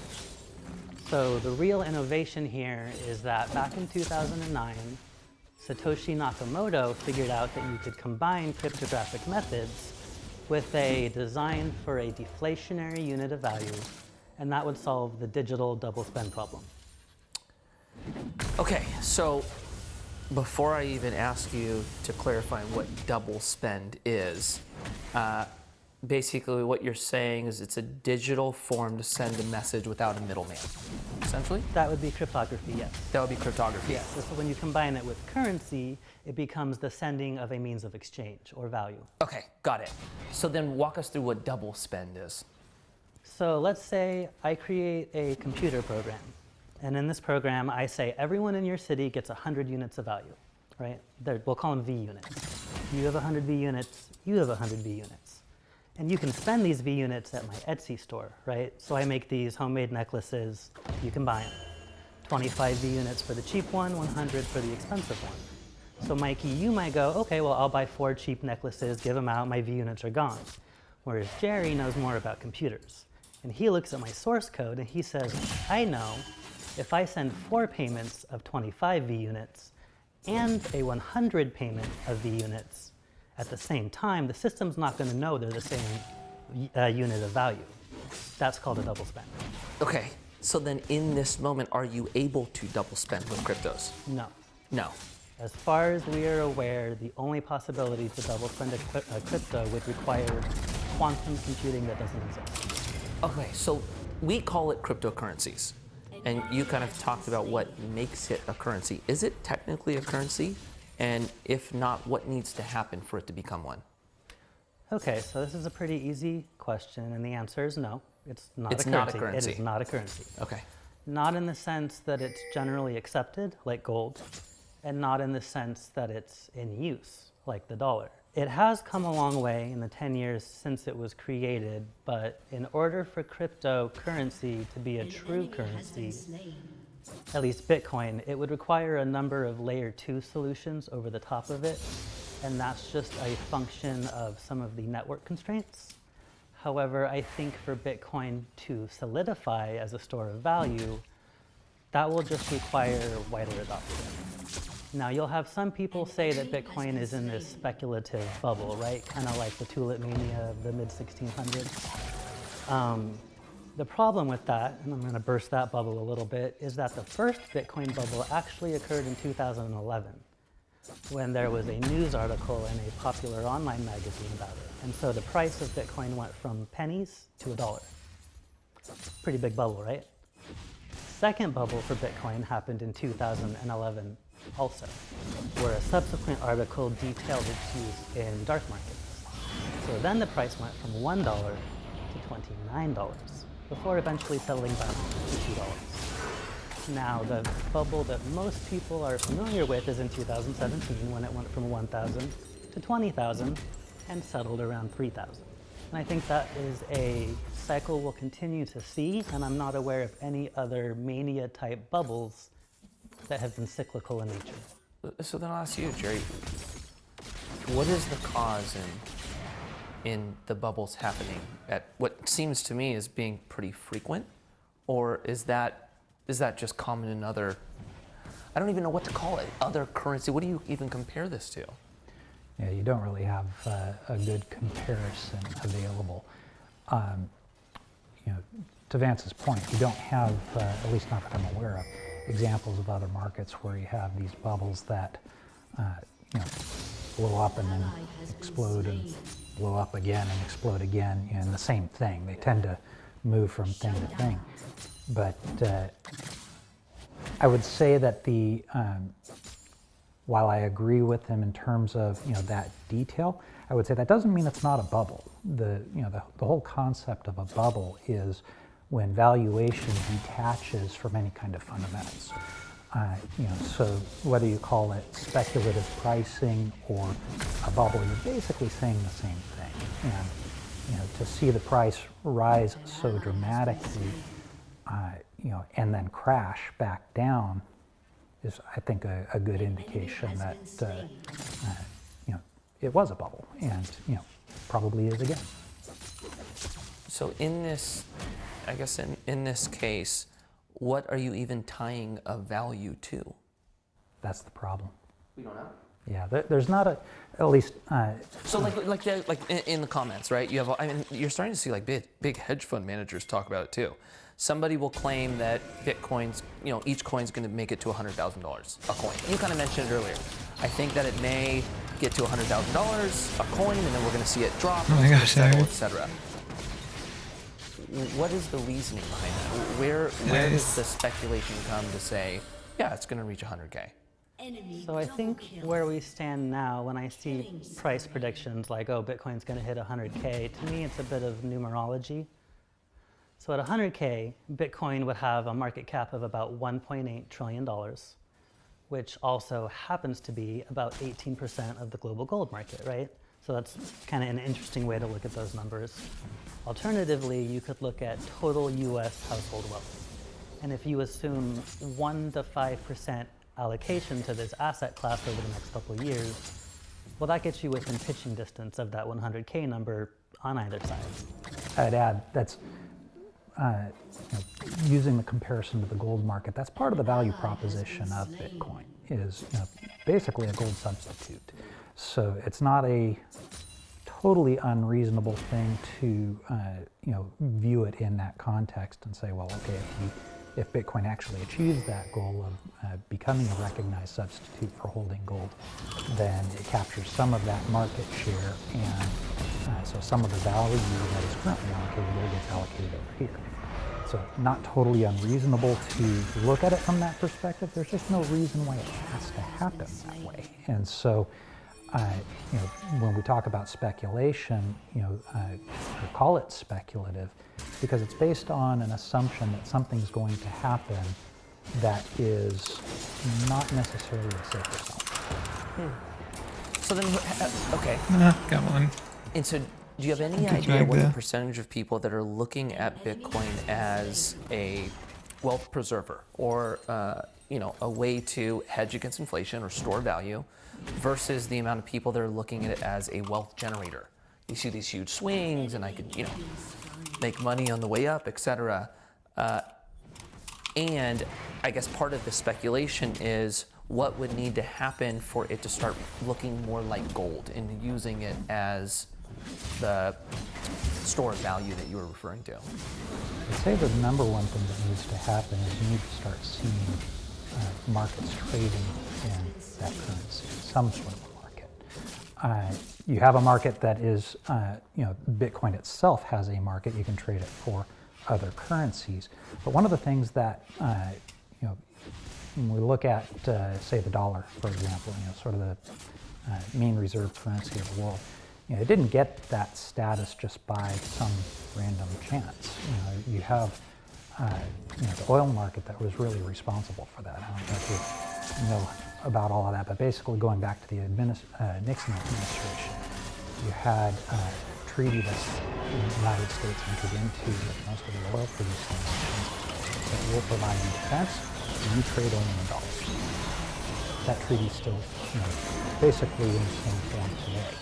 In fact, 2 years ago, there was a big threat when President Trump was, proposing to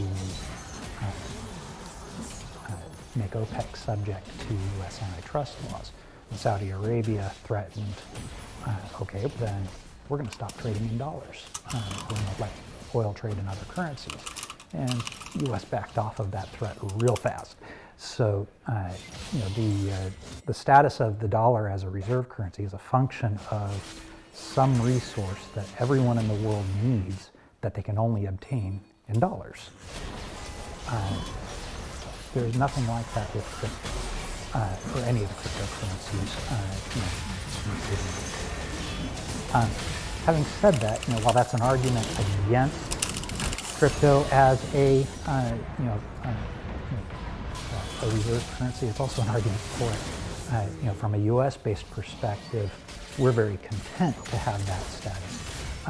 The rest of the world, not so much. So, they all have a vested interest in, finding an alternative to the dollar, so that the U.S. doesn't have so much control over the global economy. So, whether it's Bitcoin or something else, of course, they want to see something succeed in that capacity. Will Bitcoin be it? Maybe. It's too early. So last week, Vance brought up this idea that a lot of tech platforms are being valued based on their scale of the network effect, and has nothing to really do with revenue, and that Bitcoin could be following that same suit. So I guess we'll start with Jerry. Can you explain what the network effect is, and then how you would even monetize that? And I guess you could follow with how they can or can't monetize it. Okay. So the network effect is basically talking about how the more widely something is adopted, the more valuable it is. So some examples of that, PayPal, providing an ability to process transactions online. One person uses it, it's not worth very much. But when everybody uses it, well now, send on another example. We can send money back and forth, we can send, buy things from vendors using it. It starts to, the more adoption it gains, the more it's worth. Same thing can be applied to social media companies, Facebook, Instagram, etc. The more widely adopted it is, the more useful it becomes from a user standpoint, and the more capacity there is to monetize the attention that it garners. I'm not sure the same argument applies necessarily to the valuation of a Bitcoin, but it definitely applies to the utility of Bitcoin. From a utility, economists use that word to talk about how useful a thing is. So, as people use Bitcoin more and it becomes an accepted media exchange, if that happens, then it becomes more useful to anyone who has it. Vance? I did that. All right, so this is going to be a little bit of a winding path here. There's this guy, Lukman Adekunle Salami, or What great! who many consider to be the boss villain of our generation. And he's got this song called The At least we got, Tapestry we didn't even get drag. I was like, well, what's the team's not joining this because they're doing drag? The stars lose meaning, future condense the past. Yet I want tonight in the age of glass. And then it ends, all wealth comes cheaply on how we choose to laugh, for there are no riches in the age of glass. And to me, it's just this beautiful depiction of how we're living our lives through the glass in our pocket, and the glass on our desk, and the glass in our living room. If you want to see a familiar face, what do? You look through the glass. You need toys for your pets, a date for Friday night, a doctor's appointment, and you just reach through that glass. But despite all of the abundance we have in a first world country, we're always just waiting for that next want. And the thing is, right now, all of our wants are coming through a single point of contact. Companies like Amazon, Facebook, Uber, Google, Venmo, keep going down the list. All of them, they haven't just monetized their networks. They've actually weaponized their networks in order to coercively extract value from our time and attention, which in the end is the only thing we have. So the argument for Bitcoin is not that there will someday be a way to monetize the network. The argument for Bitcoin is that it is a durable network, and that it has a coin that is divisible, verifiable, scarce, and allows for trustless transactions. So the reason to buy Bitcoin is because as adoption increases, the value is likely to increase. But the reason for Bitcoin is not to increase in value. Oh my god. So if we look at Everett Rogers' theory of the innovation adoption curve, where innovators make up the first 2.5% of end users, and the next 13.5% of end users are called early adopters, we're still in very early stages of this technology. I think Bitcoin adoption in the US is estimated to be at around 5%. Now, obviously, nobody knows what the future holds. Bitcoin is a new technology and therefore speculative and subject to a new technology coming out that actually is better or improves upon it.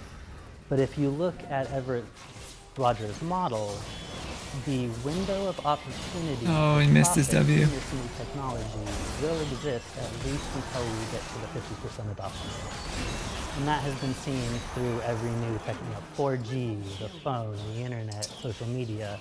It's pretty constant. So, how similar is this moment to like the dot-com moment, where it seemed like everybody was chasing this new thing and everybody was kind of speculating on who was going to make it out the winner?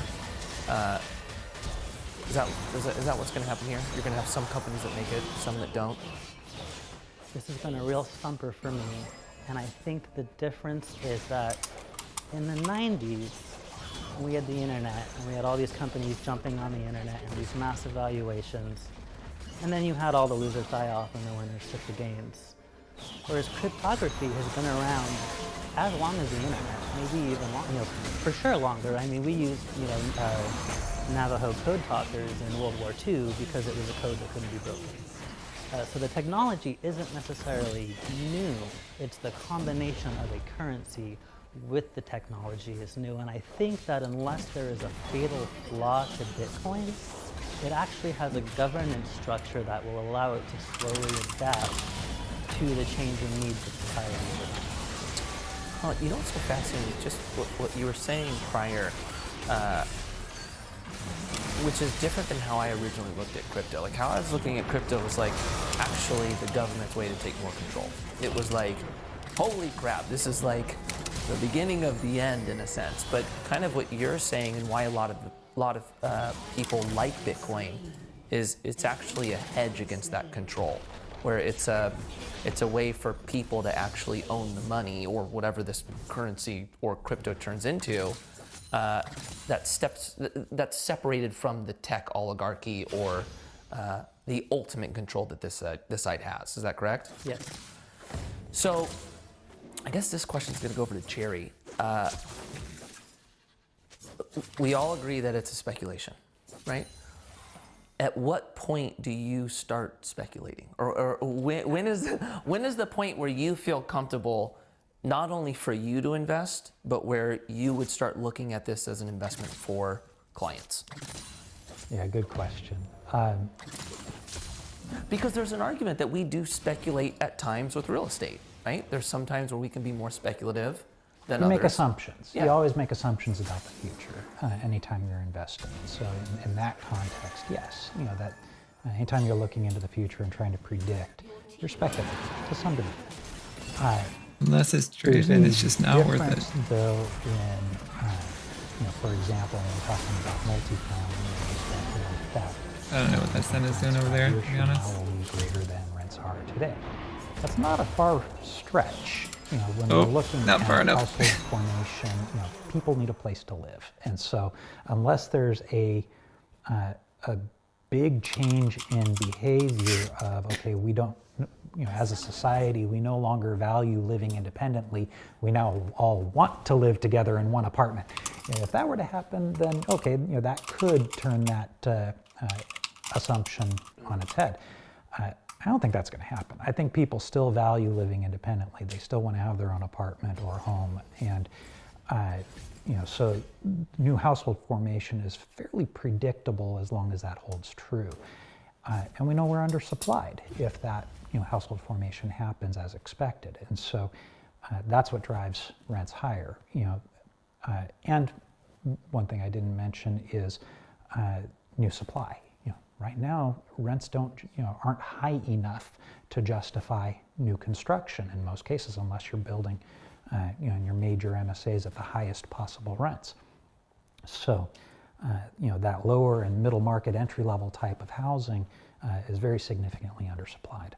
So that type of speculation, yes, we're still looking into the future. Yes, we're still speculating, but Variance of which we speculate is a totally different thing than what we're talking about. well, let's just say I have more confidence in those predictions than I can in something like Bitcoin at this stage. So, that's not to say that those things that people are speculating about can't happen. I'm not one that's predicting that Bitcoin is going to go away. It could end up being replaced, as Vance mentioned, by something better. There are many developers out there trying to build something better. China, as a nation is, Facebook is working with large banks here in the U.S. to try and build something. So cryptocurrency as a concept, I don't think is going away. Will Bitcoin be the beneficiary of that or not? Who knows? It does have first mover advantage, and it has adoption already. So that's significant. But how much value does that create? How much should we imply in value on that? I really don't have a model for that. So then what has to change for you to go, yeah, okay, it's time to consider it? I don't think it will. That's what you're saying. Okay, that's fair. Well, and for the same reasons that, we've had conversations about gold in the past, and all the same logic applies. I don't buy gold as an investment. We might call it savings. We might call it speculative hold. If I think the price is going to move, we might call it a store of value, but it's not an investment. In my mind, an investment is something productive. So if I invest in a piece of property, it's providing something to a customer, to a tenant. It's providing a necessity. It's housing.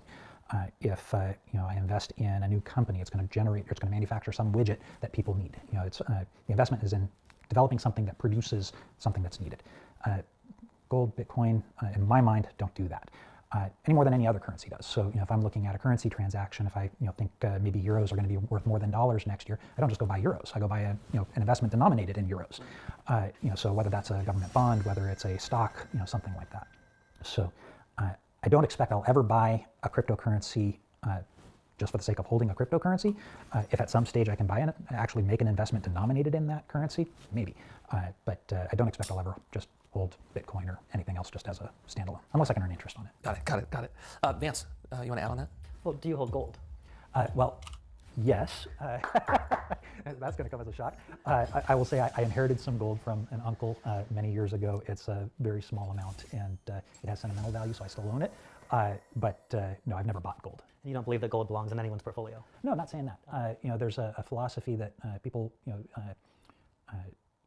a lot of investment managers will look at gold as a diversifier, and so they recognize, okay, it's got volatility in its pricing, but that volatility, the price doesn't tend to move with other types of assets, and so it can, while it's risky in and of itself in a portfolio context, it can bring the overall risk down a little bit. So there's some merit to that, but I don't see a profit motive for holding it as much as a risk reduction motive. Now, in times of past market volatility and, say, economic crises, what generally happens to the price of gold? It varies and depends largely on the extent of the crisis. So, the problem with gold is it's not useful as a media of exchange. Okay, so we're not going to be, if the global financial system totally collapses, which is why a lot of people like to hold gold, it's not really useful in that environment. If you've got a big chunk of gold, unless you have a means to process that and reduce it into smaller pieces, you're not going to be going out and buying tonight's dinner with it, right? But you might, after you've established a village, use it to exchange with your next door neighbor village to get fish or corn or whatever you might need. Perhaps, ultimately. This is a little extreme example, but very extreme. Yeah, and so there's some value to it. I don't think it's quite as significant as a lot of people make it out to be. And its utility is largely driven, I believe, by the industrial demand for it. I think that provides, it's used in electronics and communications equipment. Even though about 50% of its use is in jewelry, which is purely cosmetic. Right, but those functions, the cosmetic and the industrial use, provide some base to a valuation for it. We don't have that yet with crypto. Again, ultimately, I think that some cryptocurrency, whether it's a government-sponsored or independent like Bitcoin, will end up developing that kind of a base, but we're just not there yet. So let's go 50 years into the future, and every country has a central bank digital currency. What's the world reserve? Well, I would argue, in effect, we already are at that point. Most of the dollars that transact, there's no physical currency. And the same would be true around the world. In fact, India, I think, was one of the first trying to eliminate any kind of physical currency, and they wanted to go entirely electronic. Yeah, but what we're talking about is a different type of digital currency, correct? Like as of right now, like I get what you're saying. There's not a lot of physical transaction of dollar, but there's still not the ability to track or tell. For example. Oh, but they can. Okay, then let's talk on that. The sort of audit trail, if you're talking about the Big Brother issue, yes, that's where I'm going knows with this. Too much. Yeah. They know more in your transactions with dollars than they know in crypto. But do they have the ability to control where it goes? So, for example, like let's say right now I lent you $1,000 and it's tracked the same way it's tracked now, or the government says, all right, Vance, I'm going to give you 1,000 coins. But the government, I think, and you correct me if I'm wrong, with crypto has the ability to control how that 1,000 is spent, or the fact that they can get their interest from him before a certain amount of that value is basically deployed in different areas. Does any of that make sense? Not tracking with you. Okay, so, and I could be wrong here, but basically with cryptos, do they have the ability, how can I say it? Do they have the ability to limit where you spend your money? Versus right now, you're saying there's a paper trail on where you spend and they can track how you spend it. But isn't there a new type of control where they say, nope, you don't get to spend there. You can spend here, here, and here. And then they're not only tracking, but telling you where dollars can go. Okay, so I would say they already have that in the context of what they would be likely to, or they already have that ability, okay. Number one. And I think it's already being exercised as much as it is likely to be exercised. So, for example, the reason why India wanted to get rid of physical currency in the first place, to get control of black markets. If you have a means to trade anonymously, that creates opportunities to defy the government's orders. With the U.S. dollar, we have that. You're not allowed to transact with certain foreign nationals. The banking industry, for a long time hasn't been. Even though marijuana was legalized in the state of California at the federal level, it was still illegal. And so, transacting with a grower of marijuana was actually a money laundering activity. So, the banks were prohibited from doing any kind of business with any company that was involved with marijuana. So if you had dollars, physical dollars, you could transact with them. But if you wanted to transact with them electronically, you couldn't. They didn't have a banking system. So, so the government already pretty much has that level of control, and they make use of it. So I don't think the introduction of crypto really makes that any worse. But if we remove the physical supply of money from circulation, there seems to be a distinction between should not and cannot that will shrink. I think you're partly right there. I mean, imagine the marijuana industry in California. If there was no banking, there was no cash, there was no ability to transact. I mean, what would have happened? Yeah, we're getting off on a tangent here, but it's a fun one to try and people are amazingly innovative, okay, and trying to eliminate the possibility of black markets. Good luck. So you have even just looking at cryptocurrencies, and you have Bitcoin. It starts to get adoption. Of course, what's the first thing that happens? You get copycats that come in and say, well, Bitcoin can be tracked. It's you can transact under a pseudonym, so it's hard to track. It can track it. It's not totally anonymous. No, it's completely public information. Exactly, and so the transactions are completely public, and through that data, they can ultimately figure out who you are. In spite of your pseudonym. And so other alternative currencies sprung up that supposedly address that. So there's no real barrier to entry to a new cryptocurrency. Anytime something like that in the black market needs to develop. Is there ever a scenario where there's a technological Armageddon? Meteor, volcano, solar flare, drone attack that gets repelled by necessary EMP explosions, Would, electromagnetic pulse. would that take out the whole entire crypto? In concept, it could happen. So at that point, you don't just take out crypto, you take out all the machines that are keeping track of, I mean, how much credit card debt do you have and who remembers? Yeah. What's interesting is, so I always say, if everything goes kaput, you better be long cigarettes and whiskey. Because those can be traded for food and water, as long as you're able to maintain your physical safety. But eventually, I mean, with the knowledge that we have currently in our brains and the people that survive, they'll be different than people 1,000 years ago. They know about computers, it'll be a lot easier to bring these things back. Well, before we reestablish a global interconnectedness, you can actually send Bitcoin payments across the Atlantic Ocean on a piece of paper. Handwritten down, someone types them in. Bitcoin is just information. And it can be you can transmit it through pulses of light. I mean, in any form. You could come up, in fact, there was an artist who designed a puzzle that was a painting. And if you solved the painting, you found the private key to his store of Bitcoin and you got the reward. And so the first person to solve the puzzle got the reward, but you could continue to try to solve the puzzle if there's no money left in the account. So, you know, basically, if the transaction data is validated by a cryptographic method, it can be done. The other interesting thing is that theoretically, you could restore all of the value held in Bitcoin from a single node out of the tens of thousands of devices that maintain the network. The same cannot be said for the cash in the bank, or credit, or maybe even China's central digital coin. Oh, that's interesting. I think that's why so many in the banking system have taken an interest in blockchain as a technology, just because of that layer of redundancy and the potential that it might provide. At least in concept, it's supposed to. Oh, I like that. Let's finish on this. For all of the younger kids who are super hyped on crypto, what's one piece of advice you could leave them with? One piece of advice: don't put all your eggs in one basket. There's nothing that is inherently wrong, particularly if you have some sort of if there's something that you great, but don't take it from that. Vance? Well, like Jerry said, don't put all your eggs in one basket. I have put money into certain cryptocurrencies because I believe in the project. Bitcoin as a censorship-resistant form of payment, I believe in. Ethereum, I'm a little less certain about, although, it's sort of this, like the machines are coming to replace us. Well, Ethereum is the digital version of that, where you no longer need the person in the middle to form the contracts. That'll be an interesting space. I'm not super sold on it yet. There's also the Batcoin, which is basically a move away from advertising as a browser business model, which I firmly believe in. So I'm voting with my dollars, but I'm also not putting more money in when I'm willing to wake up tomorrow and say, oh, it's not, that's okay. I'm gonna move on with my day. That's well said. I love that.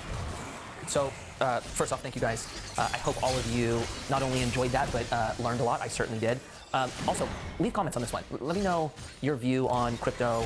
I think all of us collectively do still agree that it's a speculation. I love your point on, I just believe in it, and I like getting behind things I believe in. I thought that was really cool. Don't put money into it that you are not willing to lose. But nonetheless, tell us your opinion. Thank you guys. We appreciate you, and we'll see you guys in the next video.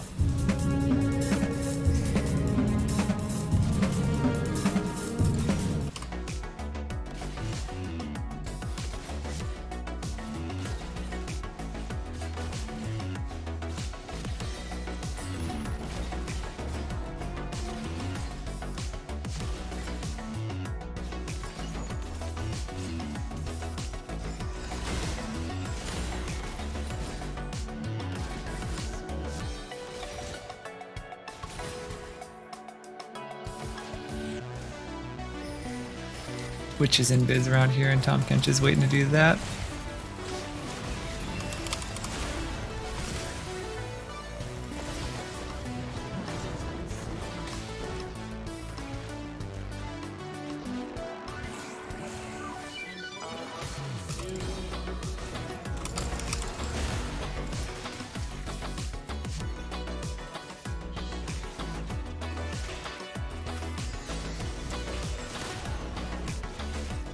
Give me 6, darn it.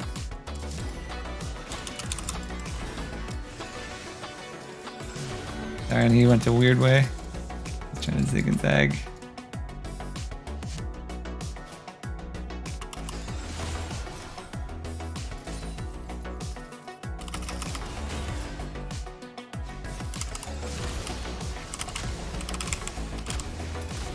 Got him.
executed.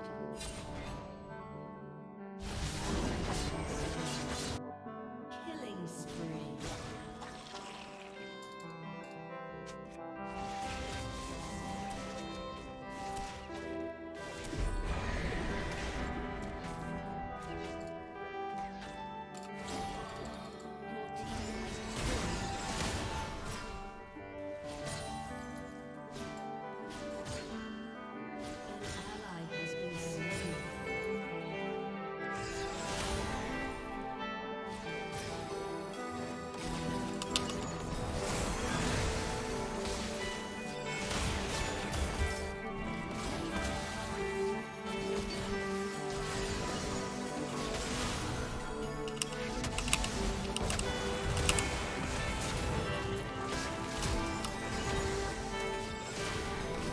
Come on.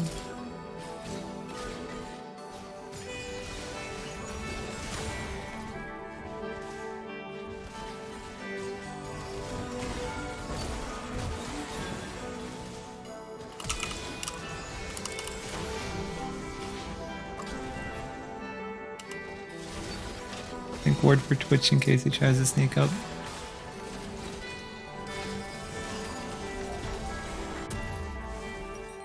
Yeah, we're good.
Oh god.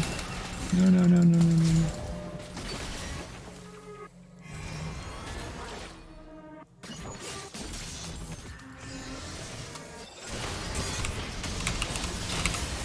Oh, that sucks.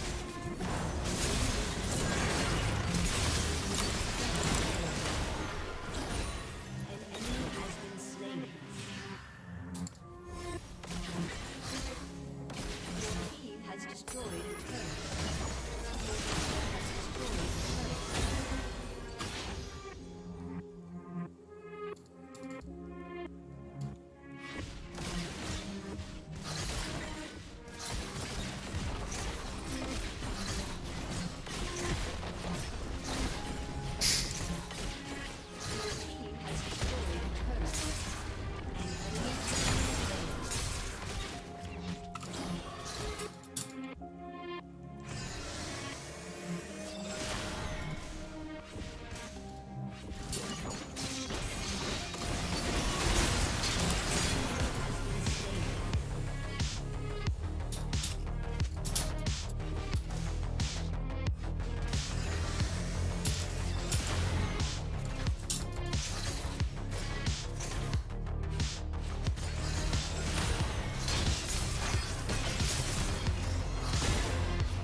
Ooh, that's gonna hurt.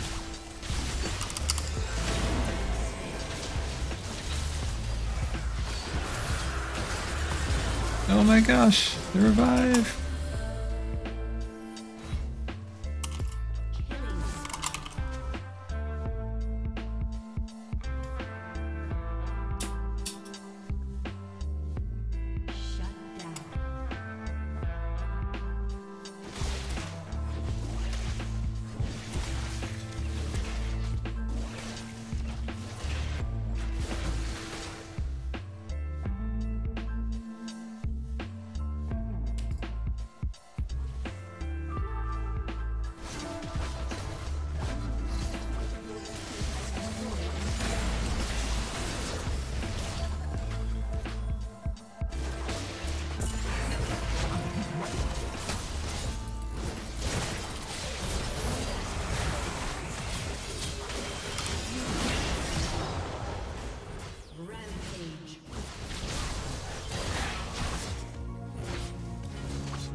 Wow.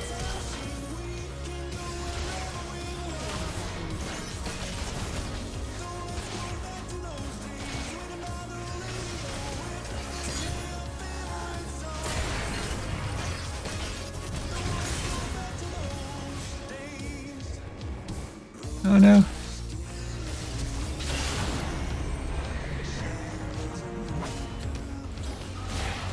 He's unstoppable during that. Oh, this Garen and Shaco are always pushing.